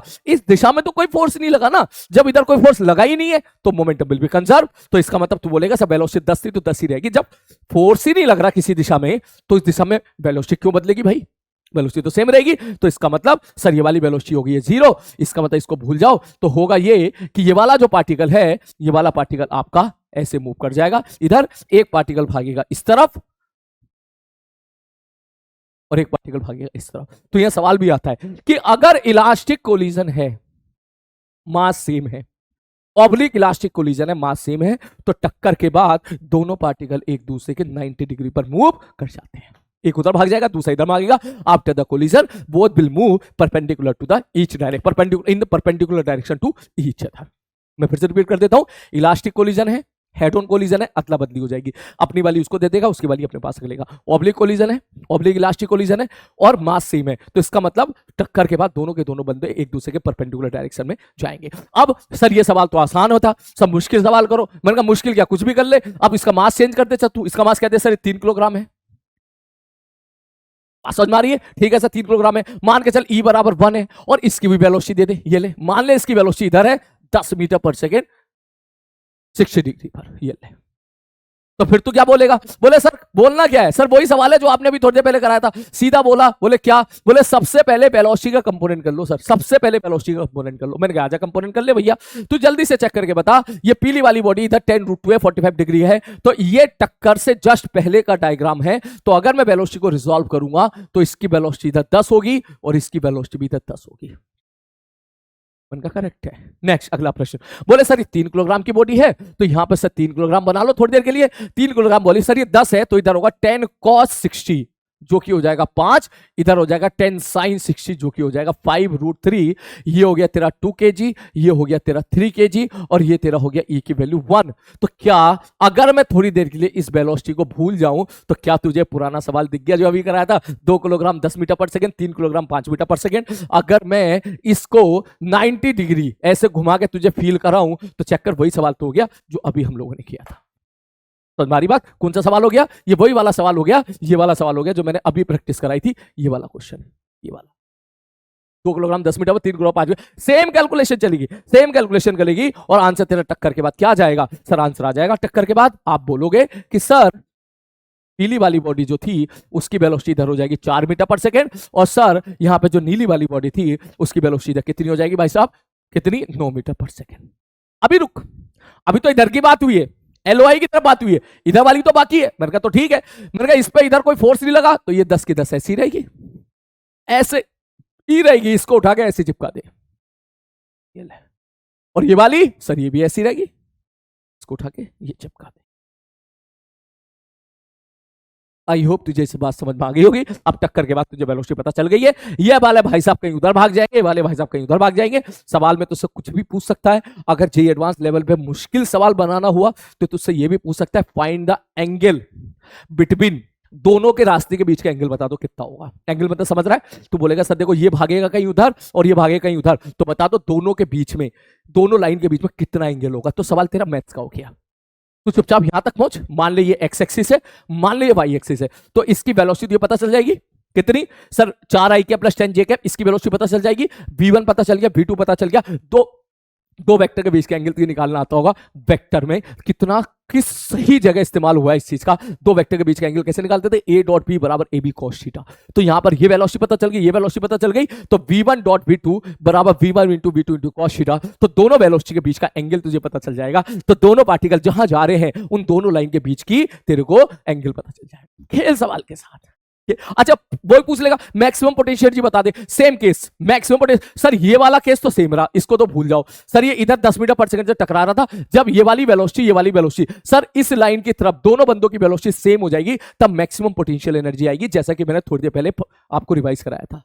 ठीक, तो कितनी आई थी? वो कितनी आई थी? 15 आई थी। 275/2 माइनस 245/2 जैसे आई थी, उनको घटा के 15 आया था। तो इसका मतलब जैसे ही यहां पर ये से टकरा रहा होगा तो मैक्सिमम पोटेंशियल एनर्जी तब आएगी जब दोनों बंदों की velocity along the LOI same हो जाएगी। बात समझ मारी? अलोंग द एलओआई क्या हो जाएगी भाई साहब? सेम हो जाएगी। तो जैसे तू सेम करेगा, अगर कोई नया क्वेश्चन हुआ तो तू क्या करेगा? तू कुछ नहीं करेगा, तू बोलेगा सर एलओआई बना लो, टक्कर से पहले उनकी वेलोसिटी लिख लो, टक्कर के बाद वेलोसिटी v1 v2 लिख लो, इस सर एलओआई की तरफ ई की डेफिनेशन लगाओ, मोमेंटम कंजर्वेशन करो, सॉल्व करके आंसर निकाल दो, खत्म कहानी। ये हो गया, ये तेरा हो गया टक्कर के बाद की वेलोसिटी निकालना। और तुझे मैक्सिमम पोटेंशियल एनर्जी निकालना है तो एलओआई की तरफ दोनों की वेलोसिटी वी मान ले, वी मान के मोमेंटम कंजर्व कर दे और वी निकाल ले, और फिर देख ले भाई साहब कितनी जो है काइनेटिक एनर्जी कम हुई है। और हमारी बात, इस सवाल में कितना हो जाएगा मैक्सिमम पोटेंशियल एनर्जी? 15 हो जाएगा। और यही सवाल आपको एरोडॉप में देखने के लिए मिल जाएगा। एरोडॉप 171 से लेके 175 के बीच में 2-3 सवाल तुम्हें इस पर बेस मिल जाएंगे, किस तरीके से यहाँ पे क्वेश्चन कराए जाते आते हैं। और ये बात समझ में? अब तो खैर मैं क्या ही कर रहा हूं, अब तो सब, अब तो कुछ बच्चे मतलब इतना इसके बाद इतना फास्ट हो जाते हैं। देख अब जैसे एक सवाल देख, सपोज मैं कहूं इसकी वेलोसिटी इधर है 20√2 45 डिग्री पर, ठीक है सर, इसकी वेलोसिटी इधर है, मैंने कह दी 100 37 डिग्री पर। मैंने कहा ठीक है, ये भी 10 किलोग्राम, ये भी 10 किलोग्राम। मैंने कहा ठीक है, ई की वैल्यू 1 है। मैं कहूं बता क्या होगा, टक्कर के बाद बता क्या होगा। तू कहेगा सर कोलिजन से पहले का डायग्राम बनाओ। पहले कोलिजन से पहले का डायग्राम अगर तुम बनाओगे, ये 20√2 है तो इसकी वेलोसिटी इधर 20, इसकी वेलोसिटी इधर 20। ठीक है सर, ये इधर 100 है तो इसका मतलब इसकी वेलोसिटी सर इधर हो जाएगी कितनी सर 100 cos 37 जो कि हो जाएगा 60 और इधर हो जाएगी सर 100 sin 37, सॉरी मैंने उल्टा लिख दिया, 100 cos 37 भी जो कि हो जाएगा 80 और ये हो जाएगा 60। सर क्या होगा, मैंने कहा होगा क्या, टक्कर के बाद सर इसका मास कितना माना था सर 10 किलोग्राम माना था, इलास्टिक कोलिजन था, इसका मास भी 10 kg था, तो आप सीधा बोलोगे सर वेलोसिटी में अदला बदली हो जाएगी। मतलब अगर ये ए था ये बी है तो सीधा बोलेगा ये रहा ए ये रहा बी, टक्कर के बाद आप सीधा बोलोगे अपनी वाली वेलोसिटी इसको दे देगा 80। मैंने कहा ठीक है भाई साहब, ये इसकी वेलोसिटी इधर 20 थी तो इसको इधर 20 मिल और बाकी वेलोसिटी सेम रहेगी, वो 20 थी तो ये 20 की भी सेम रहेगी क्योंकि इस डायरेक्शन में कोई फोर्स नहीं लग रहा, ये 60 थी तो 60 के साथ इधर सेम रहेगी क्योंकि इस डायरेक्शन में कोई भी फोर्स नहीं लग रहा। खेल सवाल के साथ, कुछ बचा ही नहीं है सवाल में, बात समझ में आ रही है? ठीक है बंधु, तो चलो आई विश आपका बहुत ही कम समय में ये कोलिजन जो है हेड ऑन और ओब्लिक दोनों का दोनों रिवीजन हो गया।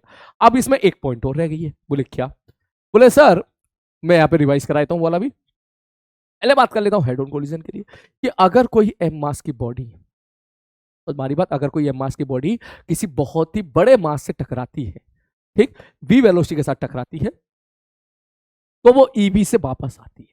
मैं यहाँ पे डायग्राम से समझाता हूँ, फिर इस पे 2-3 सवाल भी कर लेते हैं। अगर मैं ऐसा बोलूं भाई साहब, अगर एक एम मास की बॉडी है m1, वो आगे जा रही है v0 वेलोसिटी के साथ, और यहाँ पर एक बहुत बड़ा मास है जिसका मास मैं m2 कहता हूँ, which is very very greater than m1, तो टक्कर के बाद जो होगा ये पीछे की तरफ वापस आती है ev0 से। क्लियर है? डेरिवेशन बताने का वक्त मेरे पास है नहीं, ये आपका रिजल्ट है। और ये बहुत बड़ा मास आपका जो है कभी दीवार भी हो सकता है, इसलिए दीवार वाले सवाल भी आते हैं कि भैया सपोज ये दीवार से किसी बॉल को आप फेंक के मारोगे तो कितने से वापस आएगी, वो ev0 से वापस आएगी। और अगर इलास्टिक कोलिजन है, ई की वैल्यू 1 पुट कर देगा तो v0 से फेंक के मारेगा तो v0 से ही वापस आएगी। क्लियर है भाई साहब? इस बात में ध्यान रखें कि अगर आपसे पूछा गया कि ये बॉल है, ठीक है सर ये बॉल है, तो अगर आपने यहां से बी नोट से बॉल को फेंक के मारा तो कितने से वापस आएगी, बोले ई बी नोट से वापस आएगी। अगर ई बराबर 1 है तो वी से फेंक के मारोगे तो वी से ही वापस आएगी। तो इन दैट केस अगर कभी आपसे चेंज इन मोमेंटम पूछे तो मेरे भाई जीरो आंसर मत दे देना। चेंज इन मोमेंटम यहां पर होता है 2mv।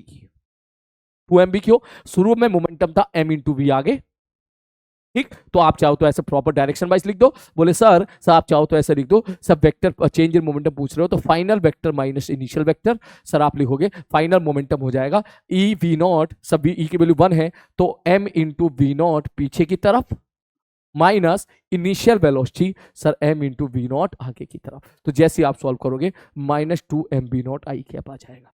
ये छोटी छोटी गलतियां हैं बेटा जो आपको बिल्कुल क्लियर होनी चाहिए। और इसी पे बेस्ड अगर मैं सपोज इसको 90 डिग्री घुमा दूं ऐसे, तो यही सवाल तुम्हारा बढ़िया वाला सवाल बनकर तैयार हो गया। आई विश आप समझ गए होंगे कि मैं क्या कहने वाला हूं। ये आपका वो वाला सवाल बनकर तैयार हो जाएगा जिसमें मैं आपसे बोलूं कि सर यहां पर एक धरती है, अर्थ है, और यहां से एक पार्टिकल को आपने ड्रॉप किया, पार्टिकल नीचे आया नीचे आया नीचे आया नीचे आया। सपोज पार्टिकल नीचे v0 वेलोसिटी के साथ टकराया है और कोफिशिएंट ऑफ रेस्टिट्यूशन e है, तो आप बोलोगे अब जब ये ऊपर उठेगा तो ev0 से ऊपर उठेगा, ये ऊपर जाएगा ऊपर जाएगा ऊपर जाएगा ऊपर जाएगा, फिर हाईएस्ट पॉइंट पे इसकी वेलोसिटी 0 होगी, फिर ये नीचे आएगा नीचे आएगा नीचे आएगा, फिर ये वापस ev0 से टकराएगा। और जब ev0 से टकराएगा तो फिर इसकी वेलोसिटी e टाइम्स हो जाएगी। इसका मतलब जब ये ऊपर उठेगा तो e square into v0 velocity हो जाएगी, फिर ऊपर जाएगा ऊपर जाएगा ऊपर जाएगा, फिर वेलोसिटी 0 होगी, फिर नीचे आएगा, सेम वेलोसिटी के साथ नीचे टकराएगा, फिर जब टप्पा खा के ऊपर उठेगा तो इसकी वेलोसिटी eq इंटू v0 हो जाएगी।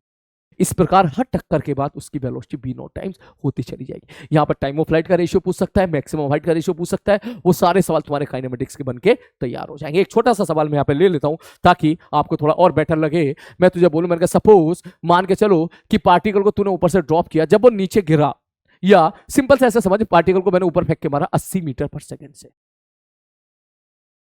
तू बोलेगा ठीक है सर ऊपर जाएगा ऊपर जाएगा ऊपर जाएगा ऊपर जाएगा ऊपर जाएगा, सर 8 सेकंड जाने में लगेंगे 8 सेकंड आने में लगेंगे, 16 सेकंड के बाद इस पार्टिकल की वेलोसिटी नीचे 80 हो जाएगी। मैंने बोला ई बराबर हाफ है, क्या हो गया? अच्छा ई बराबर हाफ है तो इसका मतलब अब जब ये उठेगा तो ईवी वेलोसिटी हो जाएगी उठने के बाद, मतलब इसकी वेलोसिटी आधी हो जाएगी, तो अब ये उठेगा 40 मीटर पर सेकंड। बात समझ में आ गई? ठीक, ई आधी है ई हाफ है तो आधा उठेगा, अभी 40 से उठेगा, फिर ये ऊपर जाएगा ऊपर जाएगा ऊपर जाएगा ऊपर जाएगा, फिर ऊपर जाएगा, फिर नीचे आएगा नीचे आएगा नीचे आएगा नीचे, फिर 40 से नीचे टकराएगा। मैंने कहा ठीक है भाई साहब, ये 40 से नीचे टकराएगा, फिर जब टप्पा खाएगा फिर ऊपर उठेगा, फिर आधी वेलोसिटी हो जाएगी 20 मीटर पर सेकंड, फिर ऊपर जाएगा फिर नीचे आएगा फिर नीचे आएगा, फिर 20 से नीचे टकराएगा, फिर उठेगा, फिर वेलोसिटी आधी हो जाएगी, फिर 10 हो जाएगी, फिर ये ऊपर जाएगा फिर नीचे गिरेगा, फिर 10 से नीचे टकराएगा। और टप्पा खा के फिर जब ये वापस यहां से उठेगा तो इसकी वेलोसिटी 5 हो जाएगी। तो कुल मिला के ऐसे इनफाइनाइट कोलिजन होते जाएंगे। ये पैटर्न आपको समझना पड़ेगा। इसके बाद तो कुछ भी पूछ ले, मैं तुझसे पूछूं भैया टाइम ऑफ फ्लाइट बता दे हर एक केस में, तो बोलेगा सर अगर t बराबर 0 पर पार्टिकल को आपने ऊपर फेंका था तो ये तेरी हो जाएगी 8 सेकेंड। 8 सेकेंड जाना, 8 सेकेंड आना, पहली टक्कर हो जाएगी यहां पर t बराबर 16 सेकेंड पर। फिर 40 से उठा, 4 सेकेंड जाना, तो 16 देख 8 8, अब 40 से फेंका है तो 4 सेकंड यहां जाने में लगेंगे, तो इसका मतलब यहां पर टाइम हो जाएगा इसका 20 सेकंड। 20 तो इसका मतलब 20 आने में 4 सेकंड, 24 सेकंड में पार्टिकल नीचे जमीन पर टकराएगा। ठीक, 24 के बाद फिर जाने में ऊपर 2 सेकंड लगेंगे, t बराबर 26 सेकंड। अब कुछ भी पूछ सकता है यार, तुझसे ये पूछ सकता है कि भैया t बराबर 25 पे लोकेशन बता दो पार्टिकल की, सीधा बोलेगा आराम से कर, आराम से बोले कितना, बोले 80 से ना, 8 जाना 8 आना, 16 खत्म। ठीक है, फिर उसकी वेलोसिटी कितनी हुई 40, 4 जाना 4 आना, 8 खत्म, 16 8 24। इसका मतलब सवाल तेरा ये हो गया 25 सेकंड का यहां पर आएगा, मतलब क्वेश्चन तेरा ये बन जाएगा कि पार्टिकल को ऊपर अगर 20 मीटर पर सेकंड से मैं फेंक के मारूंगा तो बता दे भैया ये यहां से देख ये 20 हो गया, 20 25 में पूछा उसने, 2 जाना 2 आना, सही जा रहा हूं, फिर से कैलकुलेशन कर लेते हैं कुछ गलती ना हुई हो। 8 16, 16 4 20, 20 4 24, 24 के बाद अब 1 सेकंड और चाहिए मुझे, तो इसका मतलब 20 मीटर पर सेकंड जब फेंक के मारा है, तो बताओ 1 सेकंड में पार्टिकल कितनी ऊपर पहुंचा होगा, आप वो बता दो। सीधा बोलेगा s बराबर ut minus half a square. खेल सवाल के साथ टाइम ऑफ फ्लाइट का रेशियो, एच मैक्स का रेशियो, कह देगा एच मैक्स बता दे। क्या एच मैक्स अगर तुझे याद हो तो ठीक है, अगर मैं फॉर्मूला लिखूं तो u y स्क्वायर बटे 2ay होता है। मतलब बोले सब वर्टिकल वेलोसिटी कितनी है, मैंने कहा वर्टिकल वेलोसिटी हर बार आधी होती जा रही है, तो इसका मतलब एच मैक्स हर बार 1/4 होता चला जाएगा। ठीक, यहां से ये बात तो ये समझ में आ रही होगी पिछली सवाल में कि सर हर एक केस में वर्टिकल वेलोसिटी e टाइम्स होती जा रही है, तो तू लिख सकता है एच मैक्स बराबर होता है u स्क्वायर बाई 2g। अगर मैं ये भी लगाऊं तो हर टक्कर के बाद u जो है तेरा u बाई e होता जा रहा है, सॉरी e टाइम्स होता जा रहा है, ई टाइम्स होता जा रहा है। इसका मतलब तेरा हर बार एच मैक्स जो होगा, अगर पहले एच नॉट था तो टक्कर के बाद फिर तू बोलेगा, बोले सर अगली टक्कर के बाद ये कितना हो जाएगा, sir E square H naught, E की पावर 4 एच नॉट, क्योंकि यू का स्क्वायर है, तो हर टक्कर के बाद एच मैक्स तेरा E times E square times होता चला जाएगा, time of flight E times होता चला जाएगा। तो खेल सवालों के साथ ये तेरा सवाल हो गया कौन सा, अगर कोई छोटी सी बॉल, सपोज कोई छोटे मास की बॉडी किसी बड़े मास से टकराए या किसी अर्थ से टकराए, समझ में आ गई बात, ये भी तेरा रिवीजन हो गया। अच्छा सुन, इसमें ऐसा भी हो सकता है कि उल्टा फेंक के मार दे, मतलब ऐसे मैं ऑब्लिक फेंक के मार दे, ऑब्लिक मतलब कहेगा भैया देखो जी इधर फेंक के मार दिया 100 मीटर पर सेकंड से, ठीक है, ये एंगल दे दिया 37 डिग्री, है ना, ठीक है, जैसे ही तो 100 मीटर पर 37 डिग्री फेंक के मारेगा, ये पार्टिकल जाएगा जाएगा जाएगा, फिर यहां पे टकराएगा। फिर उसके बाद बोले देख काइनेमेटिक्स में हमने केवल यहीं तक पढ़ा था, अब बोले अब तो बात करेगा, अब अगर सोच मैं ऐसे बॉल फेंक के मारूंगा, ठीक, तो सीधा बोलेगा जाएगा, टप्पा खा के यहां गिरेगा, फिर यहां गिरेगा, टपास टपास ऐसे गिरता चला जाएगा। तो अब अगर रियलिटी पे बात करें, मैंने कहा बताओ इसकी तीसरा कोलिजन इसका कहां पर होगा, चलो यही बता दो, तीसरा कोलिजन कब होगा ये बता दो। यहां पे लिख देता हूं where and when third collision occur. Suppose मैंने यही सवाल पूछ लिया, ठीक, तो सीधा बोलेगा सर जी देखो अगर 100 से फेंक के मारा है तो इसकी वेलोसिटी, सर इसको 37 की जगह 53 ले लेते हैं थोड़ी देर के लिए, सर ये वेलोसिटी अगर एंगल 53 डिग्री है, इधर हो जाएगी 60, ऊपर हो जाएगी 80। मैं बोलूंगा भैया ई की वैल्यू बता, बोले ई की वैल्यू हाफ मान ले, तो अगर तू ध्यान से देखे तो ऊपर पत्थर फेंक के मारा है 80 से, ये सवाल और ये सवाल तेरा सेम ही तो हो गया एक तरीके से, ऊपर वाला मोशन ऐसे ऐसे हो रहा था, अगर इसी मोशन में अगर इसमें पार्टिकल का मोशन देखेगा तो ऐसे होगा, पत्थर को ऊपर फेंक के मारा ऐसे, कैसे होगा इसमें मोशन, ऊपर फेंक के मारा टपाश टपाश टपाश टपाश टपाश टपाश, ऐसा इनफाइनाइट कोलिजन होगी बिल्कुल इसी प्रकार। अब अगर मैं इसको आगे की तरफ वेलोसिटी दे दूंगा तो इसका मोशन ऐसे होगा, ये वाला, ठीक। तो सेम केस तेरा सवाल यहां हो गया, तो सीधा कहेगा सर जी देखो 80 से आपने ऊपर फेंक के मारा है, ये t बराबर 0 है, तो 8 सेकेंड जाने में 8 सेकेंड आने में 16 सेकेंड पर पार्टिकल पहली बार कोलाइड करेगा, और जब तो कोलाइड करेगा तो इसकी वेलोसिटी नीचे कितनी होगी, सब फेंका ऊपर 80 से था तो नीचे भी 80 होगी और आगे भी 60 होगी। तो जब टप्पा खाएगा मैं पहले मेंशन कर देता हूं कि ग्राउंड फ्रिक्शनलेस है, तो जमीन से लगेगा मेरे भाई नॉर्मल ऊपर की तरफ, मैंने कहा ठीक है भाई साहब जमीन से नॉर्मल ऊपर की तरफ लगेगा, तो बॉल पे जो नॉर्मल लगा वो किधर लगा, वाई डायरेक्शन में, एक्स डायरेक्शन में, तो कोई फोर्स है ही नहीं, फ्रिक्शन विक्शन मैंने एज्यूम ही नहीं किया, इसका मतलब एक्स डायरेक्शन वाली जो वेलोसिटी रहेगी वो तेरी सेम रहेगी। तू बोलेगा पहले कितनी थी 60, तो अभी भी कितनी रहेगी मेरे भाई 60।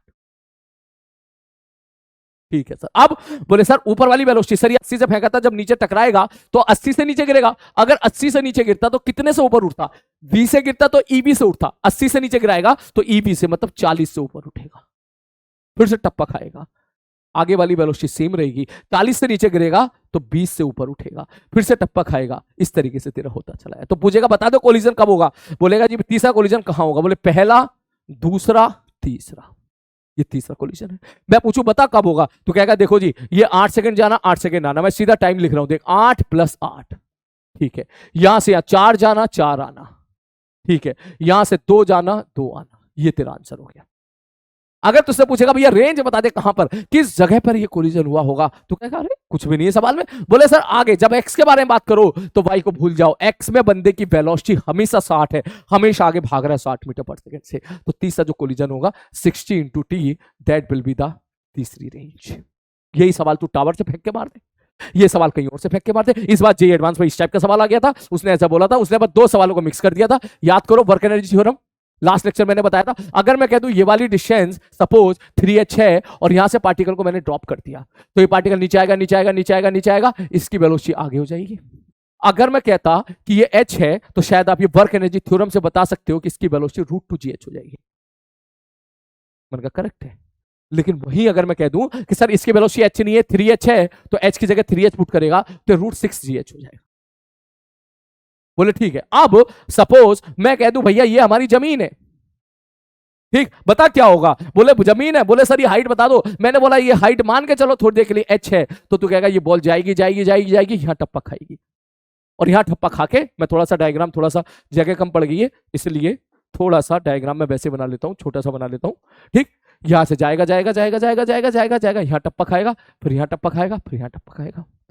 मैं बोलूं सॉल्व करके बताओ, ये मत बताओ टप्पा खाएगा, तो बोलेगा अरे सर ये बताओ सॉल्व करने में क्या दम बचा है। बोले सर इसकी इनिशियल वेलोसिटी कितनी है, मैं कहूंगा 0 है। बोले तो सर जब टकराने वाला होगा तो टक्कर से पहले जब वाई के बारे में बात करो तो एक्स को भूल जाओ, तुम सीधा बोलोगे वाई डायरेक्शन में। बोले सर नीचे की तरफ इनिशियल वेलोसिटी 0 है, नीचे जब बंदा एच चलेगा तो v² बराबर u² + 2gh लगा दो, मतलब इसकी वेलोसिटी हो जाएगी √2g नीचे की तरफ। हॉरिजॉन्टल वेलोसिटी बोला सर वो तो सेम रहेगी, वो थोड़ी ना बदल जाएगी, वो कितनी रहेगी सर √6gh रहेगी, ये रहेगी।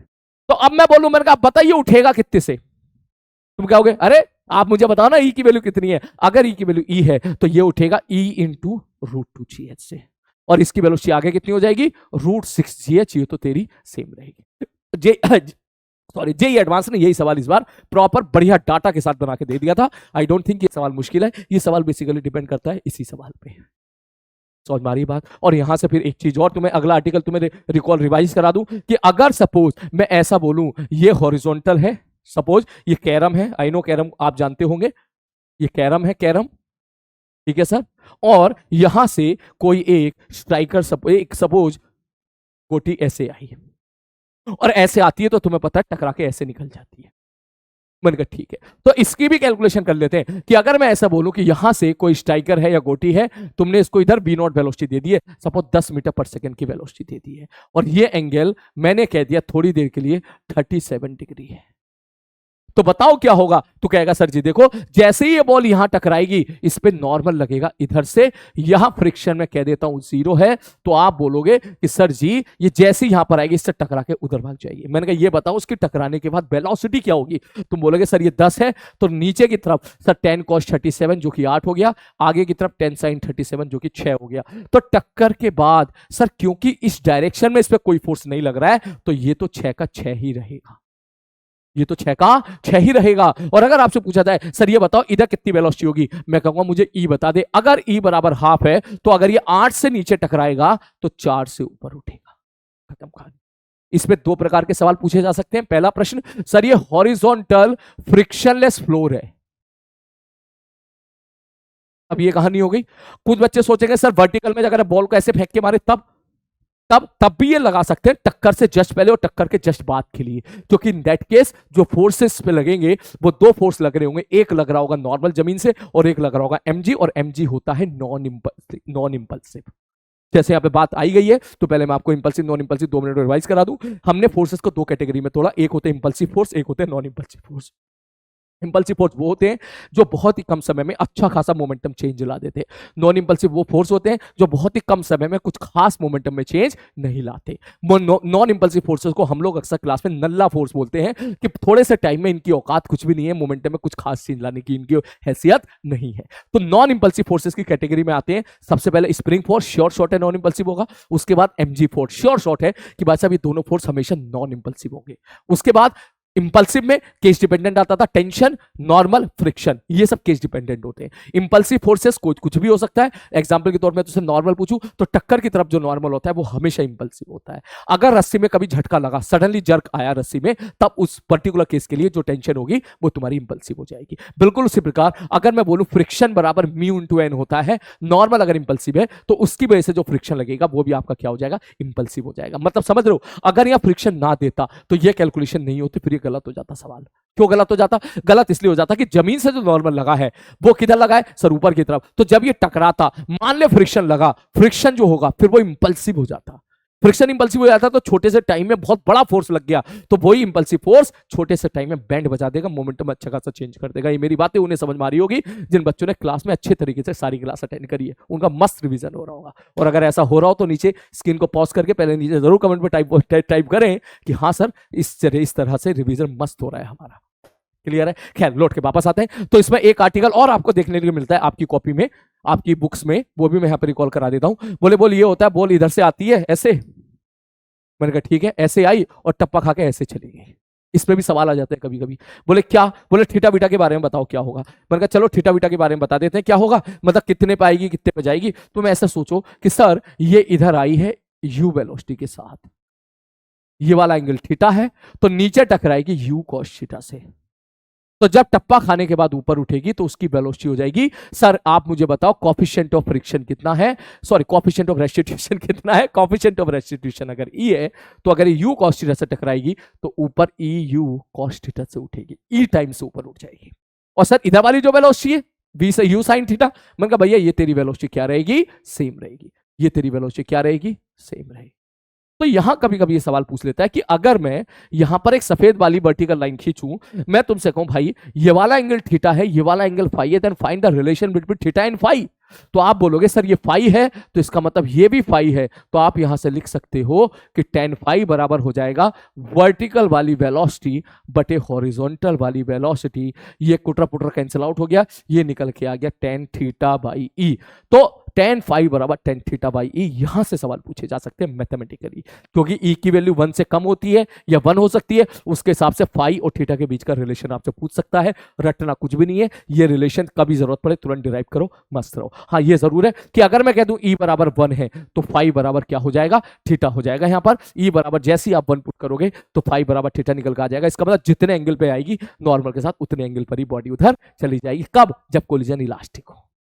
क्लियर है? तो ये वाला पार्ट तुम्हारा मैंने रिवाइज करा दिया। इसमें एक प्रोफाइल और बचती है क्वेश्चन के रिवीजन के लिए, वो भी करा देता हूं कि मैंने बोला भाई साहब एक पार्टिकल है वो आगे जा रहा है 10 मीटर पर सेकेंड से, और यहां पर एक दीवार है, दीवार आगे जा रही है सपोज 4 मीटर पर सेकेंड से। बोले बता दो टक्कर के बाद क्या होगा अगर कोलिजन में ई की वैल्यू हाफ थी दी तो आप बोलोगे सर जी देखो तरीका ये होता है, टक्कर के बाद मान लो इसकी वेलोसिटी v1 है और इसकी वेलोसिटी v2 है। तुम कहोगे सर ये तो आगे ये तो टप्पा खा के पीछे आएगा। मैंने कहा पीछे नहीं, तू आगे ही मान, आना होगा तो अपने आप माइनस आंसर आ जाएगा। तू आगे ही मान के चल, तू आगे ही मान के सॉल्व कर, तू टेंशन ले, इस बात की टेंशन मत ले पीछे की तरफ आएगा नहीं आएगा, तू आगे ही मान के सॉल्व कर। अगर तूने गलत माना होगा तो फाइनल आंसर नेगेटिव आ जाएगा।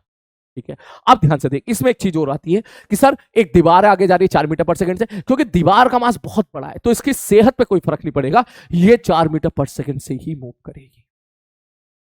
अच्छा, मैंने कहा इसके साथ अब तू बता दे अब कैसे सॉल्व करेगा। मैंने कहा ई की डेफिनेशन लगा दे, ई बराबर होता है velocity of separation upon velocity of approach. ये 10 ये 6 4 वेलोसिटी ऑफ अप्रोच कितना आ जाएगा, 6 आ जाएगा। जैसे ही तू सॉल्व करेगा 4 माइनस v1 बराबर 3, v1 बराबर निकल के आ जाएगा 1। इसका मतलब इसकी वेलोसिटी 1 हो जाएगी। तो यहां पर यह भी पूछ सकता है तुझसे क्या, बोले सर जी ये बता दो इसका मास अगर 2 किलोग्राम है तो इनिशियल मोमेंटम कितना होगा, तुम बोलोगे 20। मैं बोलूंगा फाइनल मोमेंटम कितना होगा, तू बोलेगा सर 10। मैं कहूंगा चेंज इन मोमेंटम कितना होगा, तुम बोलोगे sir V final momentum minus initial momentum निकाल लो। ठीक, इसका मास कितना था, 2 किलोग्राम था। अगर मैं कैलकुलेशन कुछ गलती नहीं कर रहा हूं तो final momentum 20, sorry final momentum 2 और इनिशियल मोमेंटम 20, तो चेंज इन मोमेंटम हो गया 18। इसी को बोलते हैं इंपल्स। तो अगला एक आर्टिकल तेरा ये भी यहां पर कवर हो गया कि सर व्हाट इज इंपल्स। तो सबसे पहले तुझे बिल्कुल क्लियर होना चाहिए इंपल्स होता क्या है। इंपल्स मतलब थप्पड़, झापड़, रैपट। ऐसा ऐसा ऐसा अगर कभी कोई तुझे ऐसा दिखे कि कोई बहुत बड़ा फोर्स छोटे से टाइम के लिए लगे, जो बहुत ही छोटे से टाइम में बैंड बजा दे, जैसे हमने इतने सारे एग्जांपल्स में देखा है, वो मोमेंटम में चेंज करते। मन का ठीक है, तो इसका मतलब कितना मोमेंटम चेंज हुआ, change in momentum is called a impulse. वैसे ऐसा कोई जरूरी नहीं है कि इंपल्स हम बड़े फोर्स का ही निकालें, ऐसा कोई जरूरी नहीं है। आप चाहो तो छोटे फोर्स का भी इंपल्स निकाल सकते हो। ठीक, तो इंपल्स का बेसिक डेफिनेशन इसको मैं जे से रिप्रेजेंट करते हैं। जे बराबर समझ जाओ, इंपल्स बराबर होता है चेंज इन मोमेंटम। मैं बोलूं एक ही फॉर्मूला याद रखो, चेंज इन मोमेंटम। अन्यथा अगर आप किसी फोर्स का इंपल्स निकालना चाहते हो तो तरीका होता है एफ डॉट टी टी, ये होता है। इसका मतलब फोर्स वर्सेस टाइम का जो एरिया होगा वो तेरे को इंपल्स दे देगा। यहां पे तुम्हारे जेईई मेंस के फॉर्मूला पे सवाल आ जाते हैं कि सर इसका जो एरिया होगा, एरिया क्या देगा, बोले इंपल्स देगा। इसी को चेंज इन मोमेंटम पूछ लेते हैं। एक बार जेईई एडवांस ने इस पे भी सवाल पूछ लिया था, ग्राफ बना के फोर्स वर्सेस टाइम का ग्राफ बना दिया था और तुमसे पूछ लिया था सर उसका उसके साथ बताओ क्या होगा। तो एफटी ग्राफ का जो एरिया होगा ये वो चेंज इन मोमेंटम देगा, इंपल्स देगा, फाइनल वेलोसिटी निकाल सकते हो गिवन डाटा के हिसाब से, फाइनल काइनेटिक एनर्जी निकाल सकते हो, जो चाहे वहां से उसके साथ खेल सकते हो। ठीक, तो ये जो है इसी को हम बोलेंगे सर चेंज इन मोमेंटम। जैसे मैंने एक सवाल लिया था ना अभी जैसे मैंने क्वेश्चन ये लिखा था, 2 किलोग्राम की बॉडी याद करो 10 मीटर पर सेकंड से जा रही थी और 3 किलोग्राम की जो बॉडी थी वो सपोज आगे 5 मीटर पर सेकंड से जा रही थी। कोलिजन मैंने इलास्टिक लिया, टक्कर के बाद तुम्हें पता है अभी हम लोगों ने सॉल्व किया था, इसकी वेलोसिटी हो जाएगी 4 मीटर पर सेकंड और इसकी वेलोसिटी हो जाएगी 9 मीटर पर सेकंड। तो मैं अगर आपसे पूछूं, मैंने कहा भैया ये बॉडी ए है ये बॉडी बी है, तो ए के लिए तू बता इनिशियल मोमेंटम कितना होगा, तू बोलेगा सर 20। मैं बोलूं फाइनल मोमेंटम बता ए के लिए कितना होगा, तू बोलेगा सर 8। तो मैं तुमसे बोलूं चेंज इन मोमेंटम बता दे कितना होगा, तू बोलेगा सर -12।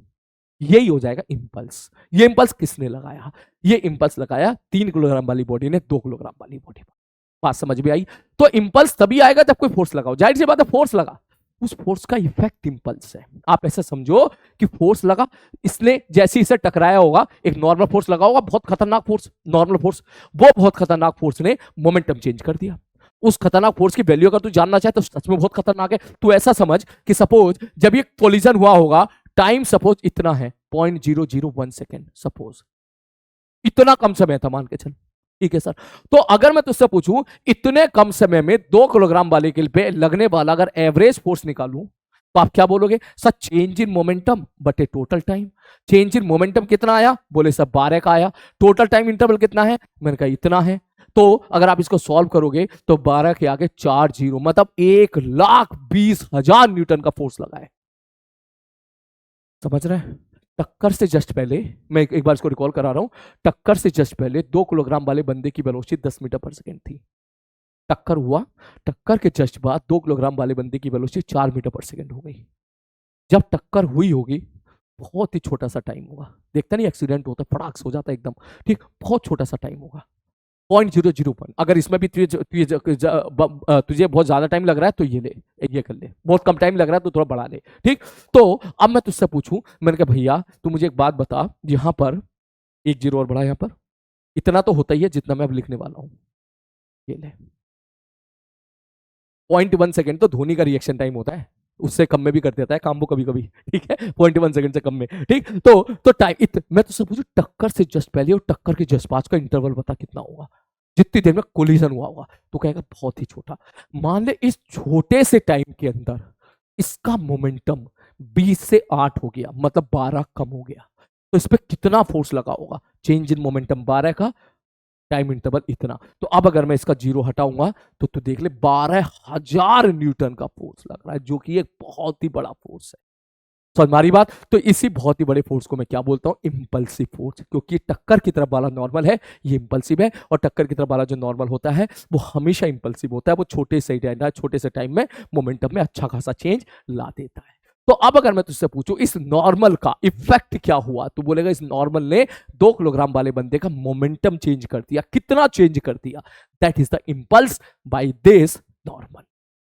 बात समझ में आ गई। यार इंपल्स के सवाल तो तेरे सारे एससीसी बन जाएंगे, इंपल्स बराबर चेंज इन मोमेंटम। तो यहाँ पर तेरा आई थिंक पूरा कोलिजन रिवाइज हो गया, हेड ऑन कोलिजन हो गया, ऑब्लिक कोलिजन हो गया, छोटा मास अदला बदली वाला पार्ट भी हो गया, छोटा मास बड़े वाली से टकराता वो भी हो गया, दीवार वाले सवाल भी हो गए, जमीन से टकराने वाले सवाल भी हो गए। तो आई थिंक ये तेरा कोलिजन वाला पार्ट यहाँ पे समाप्त। चलो अब चलते हैं अगले पार्ट की तरफ। ठीक, किसी को लिखना है तो बेटा स्क्रीन पॉज करके लिख लो। ठीक है, चलो इसके बाद अब चलते हैं हम लोग दूसरे आर्टिकल की तरफ, जो कि जेई एडवांस के लिए बहुत इंपॉर्टेंट है। आइए उसको क्वेश्चन की तरीके से समझते हैं। जैसे कि मैं एक सवाल आपके सामने रखूं कि मैंने बोला भाई साहब ये प्लेटफॉर्म है, ठीक है भाई साहब, ओके, और यहां पर सपोज एक आदमी है, प्लेटफॉर्म का मास m है, आदमी का मास 2m है, ये वाली लेंथ l है। मैं डाटा वही ले रहा हूं जो मैंने क्लास में आप लोगों को कराए थे, जो अपनी क्लास में, वो वजह ये है क्योंकि उससे जल्दी से रिवीजन हो जाएगा आप लोगों का, आप तुरंत कैच कर जाओगे कि वहां पे चीजें ऐसी थी। ठीक, ओके, नहीं तो कोई बच्चा अगर सपोज मेरी क्लास में नहीं पढ़ा है तो इट्स ओके, कोई बात नहीं, आप फ्रेश डाटा के हिसाब से इसको फील कीजिएगा। तो यहाँ पे सवाल आते हैं कि सपोज यहाँ एक प्लेटफॉर्म मैंने ले लिया जिसकी लेंथ l है और इसका मास m है, और मैं बोलूं भाई साहब ये जमीन पे रखा हुआ है, और जमीन जो है यहाँ पर कैसी है, फ्रिक्शनलेस जमीन है, मतलब यहाँ पर कोई भी फ्रिक्शन नहीं है, म्यू बराबर 0 है। तो सवाल यहां पर ऐसे आता है कि सर अगर आदमी एक कोने से दूसरे कोने पर गया तो प्लेटफॉर्म कितना पीछे जाएगा। और हमारी बात, मैं यहाँ पे प्लेटफॉर्म के बारे में लिख देता हूं कि प्लेटफॉर्म का मास मैंने मान लिया मेरे भाई 2m है और इसकी लेंथ कितनी है, l है। तो ऐसे सवालों में जाहिर सी बात है करना कुछ नहीं होता है, मैं एक बार में पूरा आपको रिवाइज करा रहा हूं, ध्यान से सुनना। ऐसे क्वेश्चन में करना बस ये है कि सर जब x के बारे में बात को तो y को भूल जाओ।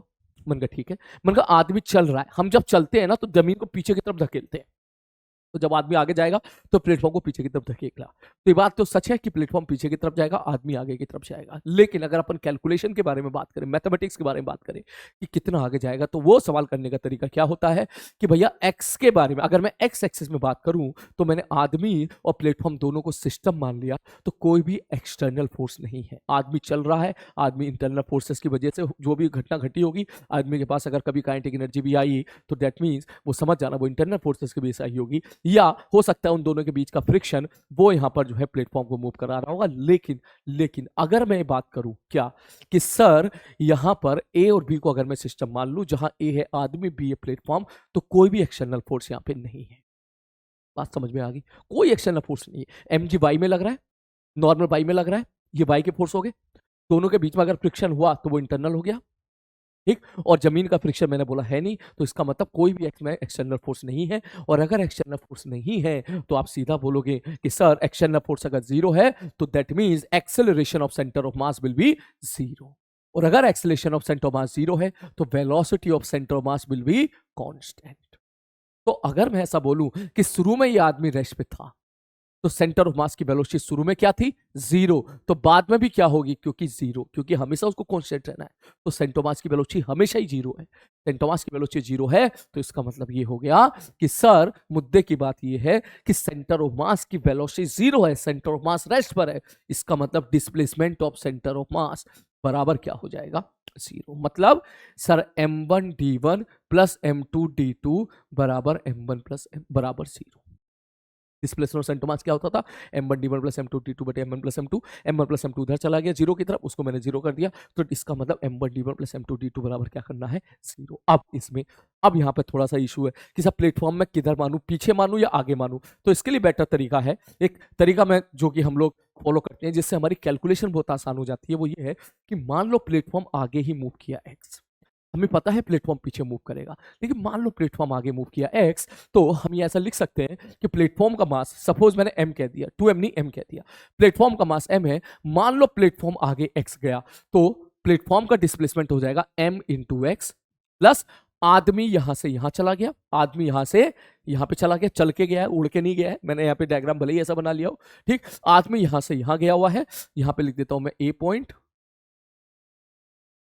और यहां पे लिख देता हूं मैं बी पॉइंट, ठीक। मैन कहां से कहां गया है, ए से लेके बी चल के गया है, ऐसे वॉकिंग, ठीक है, एक सिरे से दूसरे सिरे चल के गया है। तो जब आदमी ए से बी पहुंचा होगा तो प्लेटफॉर्म के रेस्पेक्ट में कितना चला, एल, और प्लेटफॉर्म खुद आगे कितना गया, एक्स, तो जमीन के रेस्पेक्ट में आदमी कितना चलेगा, एल प्लस एल। तो m1d1 प्लस m2d2 बराबर जीरो, खत्म सवाल। सॉल्व करके x निकाल लीजिएगा। जैसे आप यहाँ पे x निकालोगे तो x की जो वैल्यू निकल के आएगी मेरे भाई वो निकल के आ जाएगी -l/3। तो माइनस बताएगा पीछे की तरफ, लेकिन आपका सवाल गलत नहीं होगा। बात समझ में आई? मैं एक बार फिर से एक्सप्लेन कर देता हूं कि मान लो प्लेटफॉर्म आगे x गया, तो आदमी एक कोने से दूसरे कोने पे चला गया। सपोज ये है, मान के चल ये प्लेटफॉर्म है, आदमी पहले यहां पर है, आदमी चला चला चला चला यहां पहुंच गया। तो मान लो प्लेटफॉर्म आगे x गया और आदमी आगे x चला ऐसे, तो इसका मतलब जमीन के रेस्पेक्ट में आदमी कितना चला l+x, क्योंकि प्लेटफॉर्म आगे कितना गया x और प्लेटफॉर्म के रेस्पेक्ट में आदमी कितना चला l। तो जमीन के रेस्पेक्ट में आदमी का डिस्प्लेसमेंट कितना हो जाएगा l+x। प्लेटफॉर्म का कितना था आगे की तरफ x, दोनों आगे आगे हो गए, तो कैलकुलेशन इतनी आसान होगी, तो बड़े आराम से बोलेगा सर m1d1 m2d2 बराबर 0। ये तो एक आदमी है। सपोज मैं यहाँ पे दो सवाल ले लूं, मैं तुमसे कह दूं भाई साहब एक प्लेटफॉर्म है, यहाँ पर एक आदमी ले लेता हूं जिसका मास है 50 kg, और एक दूसरा आदमी ले लेता हूं इसका मास है 60 kg, और प्लेटफॉर्म ले लेता हूं इसका मास है 80 kg, और इसकी लेंथ मान लेता हूं 10 मीटर। ये है आदमी नंबर ए, ये है आदमी नंबर बी। मैंने सवाल पूछा कि ये दोनों कुछ इस तरीके से चले कि आदमी नंबर बी तो पहुंच गया यहां पर और ए पहुंच गया सेंटर पर, तो बताओ इसका सेंटर ऑफ मास किधर मूव करेगा। बाकी सारी सिचुएशन सेम है कि जमीन पे कोई भी फ्रिक्शन नहीं है, सारी सिचुएशन सेम है। तो तू सीधा बोलेगा अरे सर मान लो कि प्लेटफॉर्म आगे की तरफ एक्स गया, तो सर आगे की तरफ एक्स गया तो m1d1 plus m2d2 plus m3dt बराबर 0 करना है। m1d1 प्लस सर इसके साथ बात करो सर ए के साथ m2d2 डिस्प्लेसमेंट कितना है सर, ये 10 मीटर है, तो 5 मीटर तो ये चला और प्लेटफॉर्म खुद आगे एक्स गया, तो जमीन के रेस्पेक्ट में 5 + x चला प्लस सर ये बी वाला चला है 10 मीटर, इसके रेस्पेक्ट में 10 मीटर चला है प्लेटफॉर्म के, और प्लेटफॉर्म खुद आगे एक्स गया है, तो इसका मतलब बी के लिए तू लिखेगा 60 × 10 + x बराबर 0। खत्म। इसके बाद सॉल्व करके x निकाल लीजिएगा। हमें पता है कि x नेगेटिव आएगा, x नेगेटिव का मतलब हो गया प्लेटफॉर्म ओवरऑल इतना पीछे की तरफ जाएगा। यही सवाल मैं तुम्हें अब थोड़ा से और अच्छे लेवल पे देखने के लिए मिल जाएंगे कि मैं तुमसे कह दूं भाई साहब यहां पर एक मास है 2m बैच का और यहां पर एक m मास को हमने ड्रॉप कर दिया। हमने पूछा कि बताओ जब ये वाला पार्टिकल नीचे पहुंचेगा तो ये बता दो कि 2m वाला मास कितना पीछे जाएगा। इस टाइप के सवाल आपको देखने के लिए मिलते हैं। ठीक, कब बोले जब ये वाला मास नीचे पहुंचेगा, नीचे तो जाहिर सी बात है पीछे की तरफ चला जाएगा प्लेटफॉर्म। ठीक, ये थोड़ा ऐसे लचकदार बना लेते हैं ताकि टप्पा ढकाए कोलिजन वैसा ना हो। ठीक, ये ऐसे आया स्मूथली यहां से लैंडिंग हो जाएगी इसकी, और यहां सपोज मैंने बोला कि सपोज ये जस्ट लोएस्ट पॉइंट पे पहुंच गया, यहां पर जस्ट लोएस्ट पॉइंट पे पहुंच गया, तो बता दो पीछे कितना जाएगा। ठीक, अब इसमें प्रश्न होता है कि सर ये बताओ जैसे आप इसको छोड़ दो, ये ए है ये बी है, सर पहले तो ये जस्टिफाई को बी पीछे क्यों जाएगा। मैंने कहा बी की अगर तुम एफबीडी बनाओगे तो जैसे ही ये मास नीचे की तरफ इधर जा रहा होगा, ठीक ये ऐसे आ रहा होगा, तो सर इस ब्लॉक से इस बी पे लगेगा इस तरफ नॉर्मल फोर्स, और इस नॉर्मल का एक कंपोनेंट जाएगा पीछे, एक कंपोनेंट जाएगा नीचे। मन के बात सही है। तो इस नॉर्मल का मान ले सपोज ये वाला एंगल कुछ भी है, ये वाला एंगल अल्फा है, तो नॉर्मल का एक कंपोनेंट पीछे की तरफ जाएगा n cos अल्फा। तो कुल मिला के मुद्दे की बात ये है कि बी वाला जो बंदा है, बी वाले बंदे पर पीछे की तरफ एक नॉर्मल का कंपोनेंट आ गया, तो बी वाले बंदे पे पीछे की तरफ फोर्स आ गया, तो बी वाले बंदे की वेलोसिटी पीछे की तरफ बढ़ना स्टार्ट हो जाएगी। समझ में आई? तो जब ये यहां पहुंचेगा तो बी वाला बंदा कुछ ना कुछ पीछे की तरफ ट्रेवल कर चुका होगा। तो प्रश्न ये है कि कितना ट्रेवल किया है। तो सवाल फिर से ऐसी हो जाएगा कि सपोज मैं कह दूं ये हाइट h है और ये वाली लेंथ में l कह दूं, तो आप सीधा बोलोगे कि सर जब x के बारे में बात करो तो y को भूल जाओ। क्या x में कोई एक्सटर्नल फोर्स है? x में कोई भी एक्सटर्नल फोर्स नहीं है, जमीन पे फ्रिक्शन मैंने कर दिया है 0। तो इसका मतलब सेंटर ऑफ मास x में मूव नहीं करेगा, वही पुरानी कहानी, displacement of centre of mass will B 0। तो आप सीधा बोलोगे कि सर मान लो ये आगे x मूव किया, सर हमें पता ही ये पीछे मूव करेगा, तो मान लो ये b आगे मूव किया, आगे हम इसलिए मानने ताकि कैलकुलेशन हमारी मैथमेटिक्स में आसान रहे। मान लो ये आगे मूव करेगा तो तू लिखेगा m1d1 प्लस m2d2। अब ये मास इसके रेस्पेक्ट में, बी के रेस्पेक्ट में एक्स में कितना चलेगा? सर यहां से यहां आ गया है, तो एक्स सर इसके रेस्पेक्ट में, बी के रेस्पेक्ट में एक्स डायरेक्शन में चलेगा एल, और ये खुद आगे कितना मान लिया तूने एक्स, तो इसका मतलब जमीन के रेस्पेक्ट में कितना चलेगा? एल प्लस एक्स बराबर 0। ये सवाल तेरा वही हो गया जो सवाल अभी थोड़ी देर पहले हम लोगों ने किया था। जब सॉल्व करोगे तो एल की वैल्यू निकल के आ जाएगी माइनस एक्स की वैल्यू निकल के आ जाएगी -l/3। बात समझ में आ गई? ठीक, L/3 जा रहा है ना, m into L, m common निकल 2x L/3। ठीक, तो ये सवाल पूछ लेते हैं। कभी कभी इसमें ये सवाल भी पूछ लेता है, बोले सर ये सब तो ठीक है, आप तो ये बताओ जब ये नीचे पहुंच जाएगा, जब ये नीचे पहुंच जाएगा, आप तो ये बताओ इसकी वेलोसिटी कितनी होगी, आप तो ये बता दो, इसकी ब्लॉक की, दोनों की वेलोसिटी बता दो जब ये नीचे पहुंच जाएगा। इसकी वेलोसिटी आगे v1 होगी, इसकी वेलोसिटी पीछे v2 होगी। मैंने कहा अब बताओ v1 v2 कितना होगा, तो तुम बोलोगे सर v1 v2, अब हम लगा देंगे वर्क एनर्जी थ्योरम। इसका मास है m, इसका मास है 2m, तो work done by all the force equal to change in kinetic energy. Sir यहाँ पे ग्रेविटी ने वर्क डन किया है, जमीन से नॉर्मल लग रहा होगा, जमीन और जो है कॉमन नॉर्मल लग रहा होगा, और बराबर चेंज इन काइनेटिक एनर्जी। और दूसरा पी इनिशियल बराबर आप लिखोगे पी फाइनल एक्स डायरेक्शन में।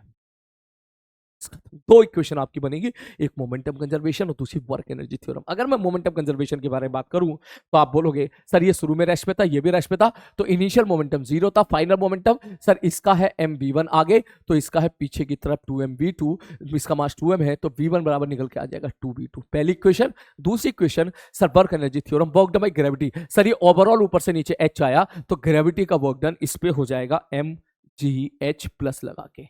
सर जमीन वाला जो नॉर्मल है, जमीन वाला नॉर्मल लग रहा है ऊपर की तरफ, ये वाला जो ब्लॉक है केवल इसी डायरेक्शन में मूव कर रहा है, तो उसका वर्क डन हो जाएगा 0, और कॉमन नॉर्मल का नेट वर्क डन होता है 0। याद रखना मेरी बात, net work done by the common normal and net work done by the internal जो टेंशन फोर्स होता है, उसका जो नेट वर्क डन होता है वो क्या होता है 0 होता है। टेंशन फोर्स का नेट वर्क डन वो भी 0 आ जाता है, और नॉर्मल फोर्स का नेट वर्क डन जो आता है कॉमन नॉर्मल का वो भी क्या आ जाता है 0 आ जाता है। That is equal to change in kinetic energy, final kinetic energy half mv1 square plus half 2m into v2 square, this is the final kinetic energy minus initial kinetic energy 0। v1 की value 2v2 यहां value put कर देना, जैसे आप solve करोगे, solve करके आप answer निकाल लोगे, v1 v2 आप निकाल लो, दो इक्वेशन तो 1। तो यहाँ पे बहुत सारी चीजें हैं समझने के लिए, मैं एक ही सवाल से काफी सारे कंसेप्ट आपके क्लियर करने की कोशिश करूंगा, ध्यान से समझना। मेरा पहला क्वेश्चन ये था ए, ये था बी, ध्यान से सुनना, ये था ए, ये था बी। जब ये यहां आया होगा इस जगह पे, तो कॉमन नॉर्मल आया होगा। मेरा पहला क्वेश्चन, बी वाले बंदे को वेलोसिटी जो मिली है, इसका मतलब बी वाले वर्क डन, बी वाले बंदे पे किसी ने वर्क डन किया है। बी वाले बंदे की शुरू में काइनेटिक एनर्जी कितनी थी 0, बी वाला बंदा शुरू में रैश पे था, अब उसकी वेलोसिटी कितनी होगी v2, तो अब उसकी काइनेटिक एनर्जी कितनी half m into v2 square. तो बी वाले बंदे पर किसी ने तो वर्क डन किया होगा ना, तभी तो उसकी काइनेटिक एनर्जी बदली है, किसने वर्क डन किया है, तो आप बोलोगे कॉमन नॉर्मल ने। अगर मैं डायग्राम बनाऊं, जब यहां पर मान के चलो ए वाला ब्लॉक ऐसे फिसल के इधर जा रहा होगा, ये बी है ये ए है, तो बी वाले बैच, ये जो बी वाला बैच है उस पर इस प्रकार से नॉर्मल लग रहा होगा। मैंने कहा ठीक है भाई साहब, इस प्रकार से नॉर्मल लग रहा होगा।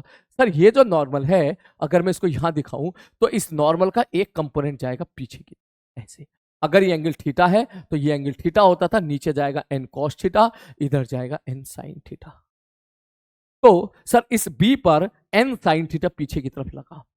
मैंने कहा ठीक है, फोर्स लाया, फोर्स आया तो एक्सीलरेशन आया, आगे भागेगा, इसका मतलब इसका डिस्प्लेसमेंट भी इधर है, और इस पे इसका डिस्प्लेसमेंट भी इधर है, और इस पे फोर्स भी इधर लग रहा है, दोनों सेम डायरेक्शन में, तो इसका वर्क डन पॉजिटिव।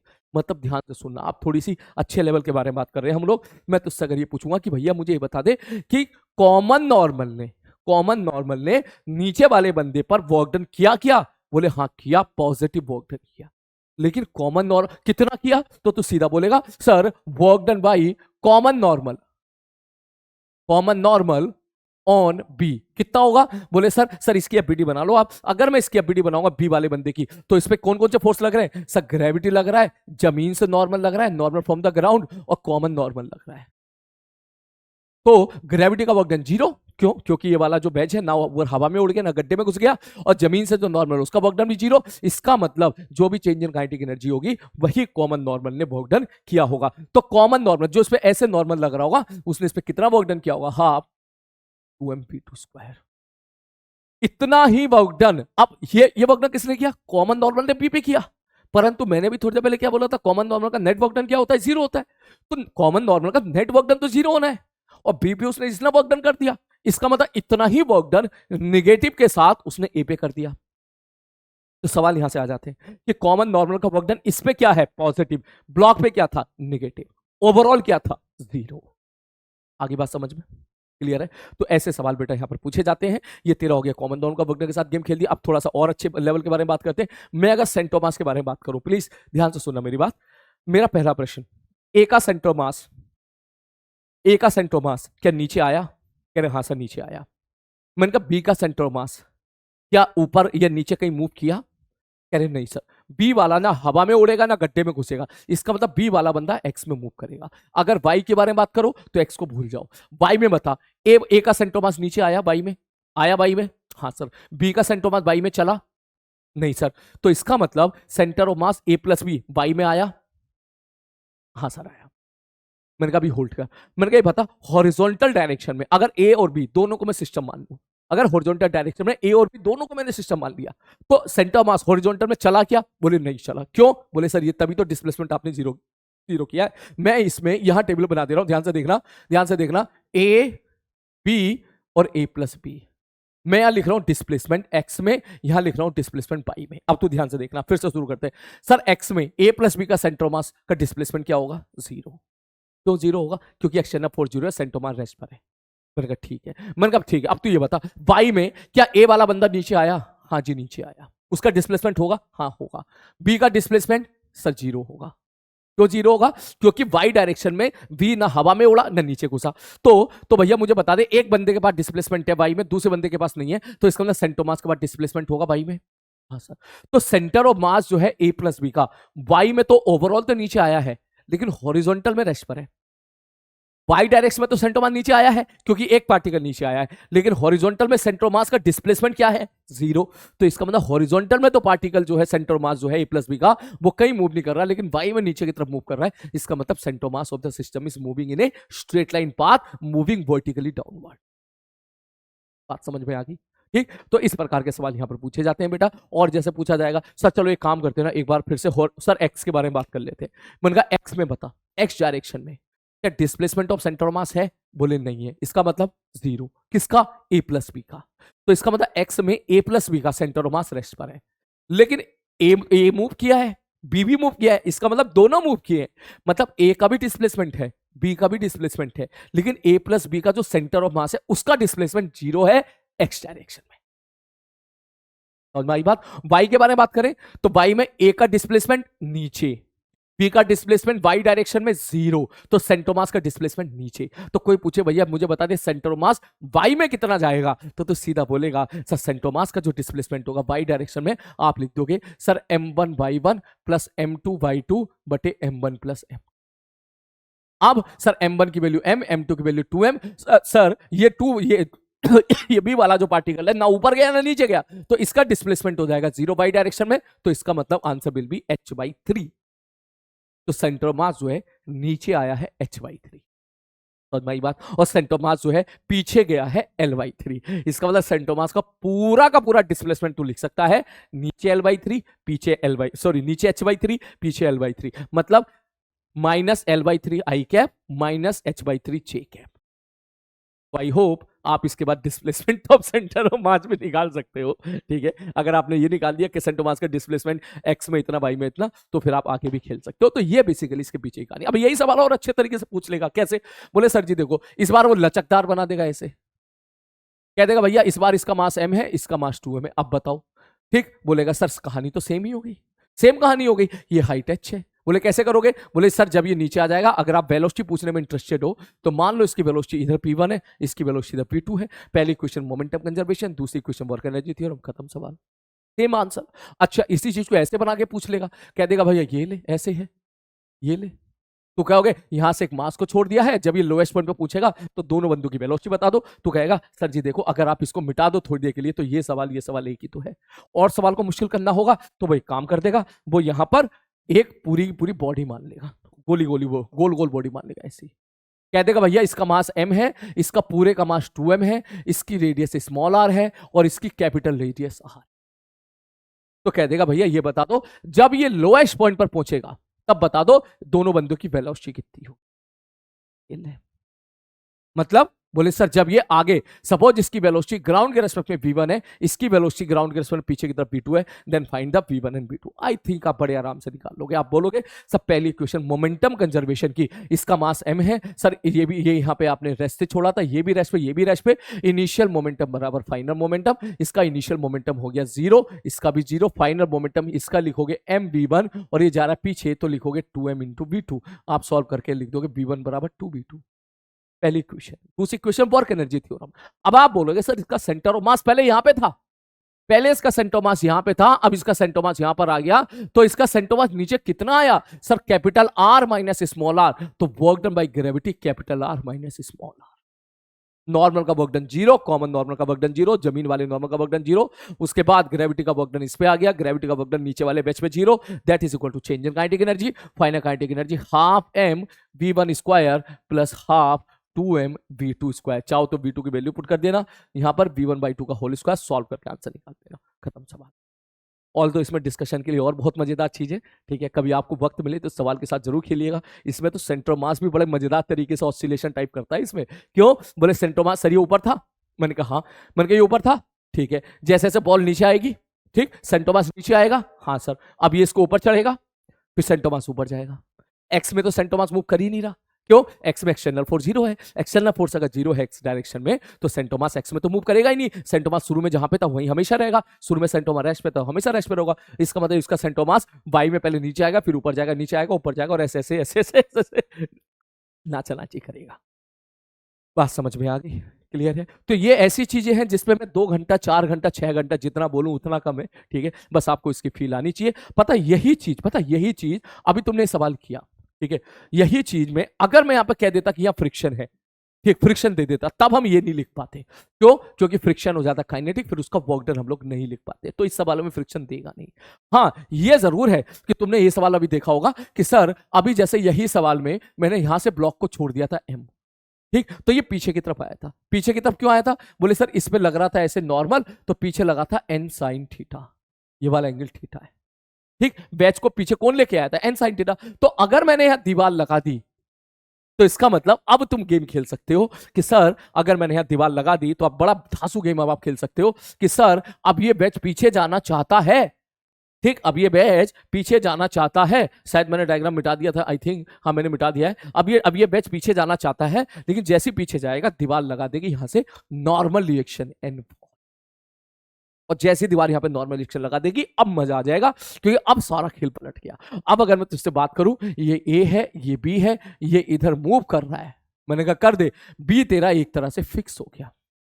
तो B की अगर मैं बात करूं, B का डिस्प्लेसमेंट x में 0, B का डिस्प्लेसमेंट y में 0, B की वेलोसिटी x में 0, B की वेलोसिटी y में 0, B का एक्सेलरेशन x में 0, B का एक्सेलरेशन y में 0 क्योंकि B तो फिक्स हो गया, दीवार लगा दी तूने। लेकिन अगर A के बारे में बात करूं तो देख, एक A इधर आया है, इसका मतलब नीचे भी आया है, आगे भी आया है, इसका मतलब x में भी डिस्प्लेसमेंट y में भी। जब उसके पास वेलोसिटी इधर होगी तो आगे भी वेलोसिटी, नीचे भी वेलोसिटी, ये भी होगा। और एक्सेलरेशन, सर इसका एक्सेलरेशन याद करो इधर g sin थीटा होता था, तो इसका एक कंपोनेंट आगे एक कंपोनेंट नीचे, इसका मतलब इसका x में भी एक कंपोनेंट है, y में भी कंपोनेंट है। तो अगर मैं तुमसे पूछ लूं a प्लस b को सिस्टम मान लूं तो m1 d1 plus m2 d2 बटे m1 प्लस m2, सर इसका मतलब सेंटर ऑफ मास x में भी मूव कर रहा है, y में भी मूव कर रहा है, x में भी वेलोसिटी है, y में भी वेलोसिटी है, x में भी एक्सेलरेशन है, y में भी एक्सेलरेशन है। अब अगर मैं तुझसे पूछूं, मैंने कहा भाई ये बता x में एक्सेलरेशन क्यों है, कौन सा फोर्स है जिसने x में एक्सेलरेशन दे दिया, तब तो कहेगा सर ये जो नॉर्मल बॉल है अगर मैंने दोनों को सिस्टम मान लिया तो x में कोई भी फोर्स नहीं है सिवाय नॉर्मल बॉल के, ये लगा है, तो इसने ये वाला एक्सेलरेशन दिया। Centre mass of the system now moving in, नीचे भी और आगे दोनों तरफ, उसका एक्सेलरेशन नीचे भी है और आगे भी। आगे किसने दिया? इसने। और नीचे किसने दिया? अरे नीचे तो mg लगी रही है ना। तो ऐसा खेलो सवालों के साथ। खैर हमारे पास तो समय उतना नहीं है, ठीक है, इतना ही समय था भाई। तो आई होप इतने समय में मैंने काफी यहाँ पर कंसेप्ट आपके क्लियर कर दिए होंगे। ठीक, मैं फिर से बता देता हूँ। ठीक है, सेंटर ऑफ में क्या चीज इंपॉर्टेंट है, सबसे पहले वो बात कर लेता हूँ। सबसे पहले आपके कोलिजन इंपॉर्टेंट है। कोलिजन की प्रैक्टिस अच्छे से कर लेना बेटा, क्योंकि कोलिजन के सवाल जेई एडवांस, जेई में सब जगह पूछे जाते हैं। कोलिजन बहुत शानदार तरीके से कर लेना। हेड ऑन कोलिजन, उसके बाद फिर ऑब्लिक कोलिजन, फिर उसके बाद जो है डिस्प्लेसमेंट ऑफ सेंटर ऑफ मास पे बेस सवाल एक बार रिवाइज कर लीजिएगा। फिर उसके बाद जो है मोमेंटम कंजर्वेशन पे बेस सवाल, मोमेंटम कंजर्व करना, इनिशियल मोमेंटम बनाओ, फाइनल मोमेंटम, रखा रखा बम में फट गया। जैसे एक सवाल यही देख ले, मैं तुझसे कह दूं भाई साहब एक बम है और वो रखा हुआ था, रेस्ट पे था, और इसके 3 टुकड़े हो गए, 1 टुकड़ा, 2 टुकड़ा, 3 टुकड़ा, 2 किलोग्राम, 3 किलोग्राम, 5 किलोग्राम। कह देगा भैया 2 किलोग्राम वाला तो भाग गया, ये हॉरिजॉन्टल फ्लोर कह दिया, ये भाग गया आगे 4 मीटर पर सेकंड से। मैंने कहा ठीक है। 5 किलोग्राम भाग गया नीचे 2 मीटर पर सेकंड से। मैंने कहा ठीक है। बोले बता दो इसकी वेलोसिटी कितनी होगी। तो आप सीधा बोलोगे सर पी इनिशियल बराबर पी फाइनल, इनिशियल मोमेंटम 0 है सर। इसके लिए लिखोगे 2 गुणे में 4 आई कैप, इसके लिए लिखोगे 5 गुणे में 2 -2 जे कैप। इसका मोमेंटम लिख दिया, इसका मोमेंटम लिख दिया, और इसका मोमेंटम क्या होगा सब पता नहीं कितना होगा, 3 इंटू वेक्टर बी लिख दे। सॉल्व करके वेक्टर बी निकाल ले, तो यहां से तुझे इसका मोमेंटम पता चल जाएगा। और माई बात, इसकी वेलोसिटी पता चल जाएगी, वेलोसिटी पता चल गया, मोमेंटम पता चल गया। अब तो खेल कितना, अब तो कुछ बता ही नहीं, 4 दूनी 8। अब तो सवाल सॉल्व करेगा तो वेलोसिटी आ जाएगी। वेलोसिटी आ गई तो काइनेटिक एनर्जी निकाल सकता है सबकी। तो इसकी काइनेटिक एनर्जी लिख लेगा, इसकी लिख लेगा, इसकी लिख लेगा, टोटल काइनेटिक एनर्जी आ जाएगी। तो इसी सवाल को बोल देते हैं कि find the total kinetic energy release, sorry find the energy release in the explosion. इसका मतलब तू बोलेगा सर शुरू में पार्टिकल जो था वो रेस्ट पे था, अब हर बंदे के पास काइनेटिक एनर्जी आ गई है, तो टोटल काइनेटिक एनर्जी निकल गई, इतनी एनर्जी रिलीज हुई होगी। और अब तो उससे पूछे सर ये एनर्जी रिलीज हुई तो ओवरऑल जो है, अगर मैं बात करूं यहां पे काइनेटिक एनर्जी इनिशियल था 0, और यहां पर काइनेटिक एनर्जी कुछ ना कुछ आ गया, चेंज इन काइनेटिक एनर्जी आ गया।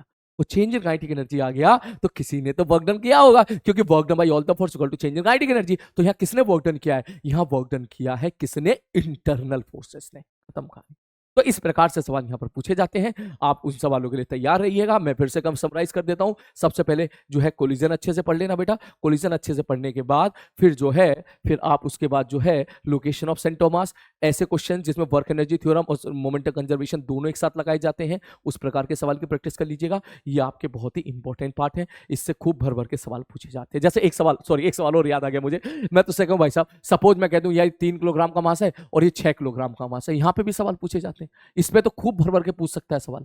कह देगा भैया इसकी वेलोसिटी है सपोज आगे 10 मीटर पर सेकेंड, और इसकी वेलोसिटी है सपोज आगे सपोज 4 मीटर पर सेकेंड। कह देगा के की वैल्यू 100 है। कह देगा भैया पहला प्रश्न, मैक्सिमम कंप्रेशन बताओ कितना होगा, मैक्सिमम कंप्रेशन। ये ब्लॉक ए है, ये बॉडी बी है, तो आप क्या बोलोगे सर मैक्सिमम कंप्रेशन या मैक्सिमम एलोंगेशन तब तक होता है जब तक दोनों बंदों की वेलोसिटी सेम ना हो जाए। जब जैसी दोनों बंदे की वेलोसिटी सेम हो जाएगी, इसकी वेलोसिटी भी, इसकी वेलोसिटी भी, अब आप चाहो तो इसके बाद मोमेंटम कंजर्व कर दो, 30 + 24 बराबर 3 + 6 इंटू पी। ये ले, ठीक, तो ये कितना हो गया 54, ठीक, और ये कितना हो गया 9b। और बड़ा बढ़िया निकल के आ करोगे तो 9 पंजे 45, 9 छंग 56, b बराबर निकल के आ जाएगा 6। ठीक, यहां पर b बराबर 6 निकल के आ गया। अब अगर आपसे बोला जाए कि मैक्सिमम कंप्रेशन बता दो, तो यहां से लेके यहां तक मोमेंटम कंजर्व करके आपने b निकाल लिया। मैक्सिमम कंप्रेशन तभी होगा जब दोनों बंदों की वेलोसिटी सेम होगी। अब लगा दे वर्क एनर्जी थ्योरम। क्या सब work done by gravity 0, work done by normal 0, work done bye spring force आएगा -12 के x फाइनल का स्क्वायर माइनस x इनिशियल का स्क्वायर बराबर final kinetic energy minus initial kinetic energy. आप ये values put करके सॉल्व करके आंसर निकाल लीजिए।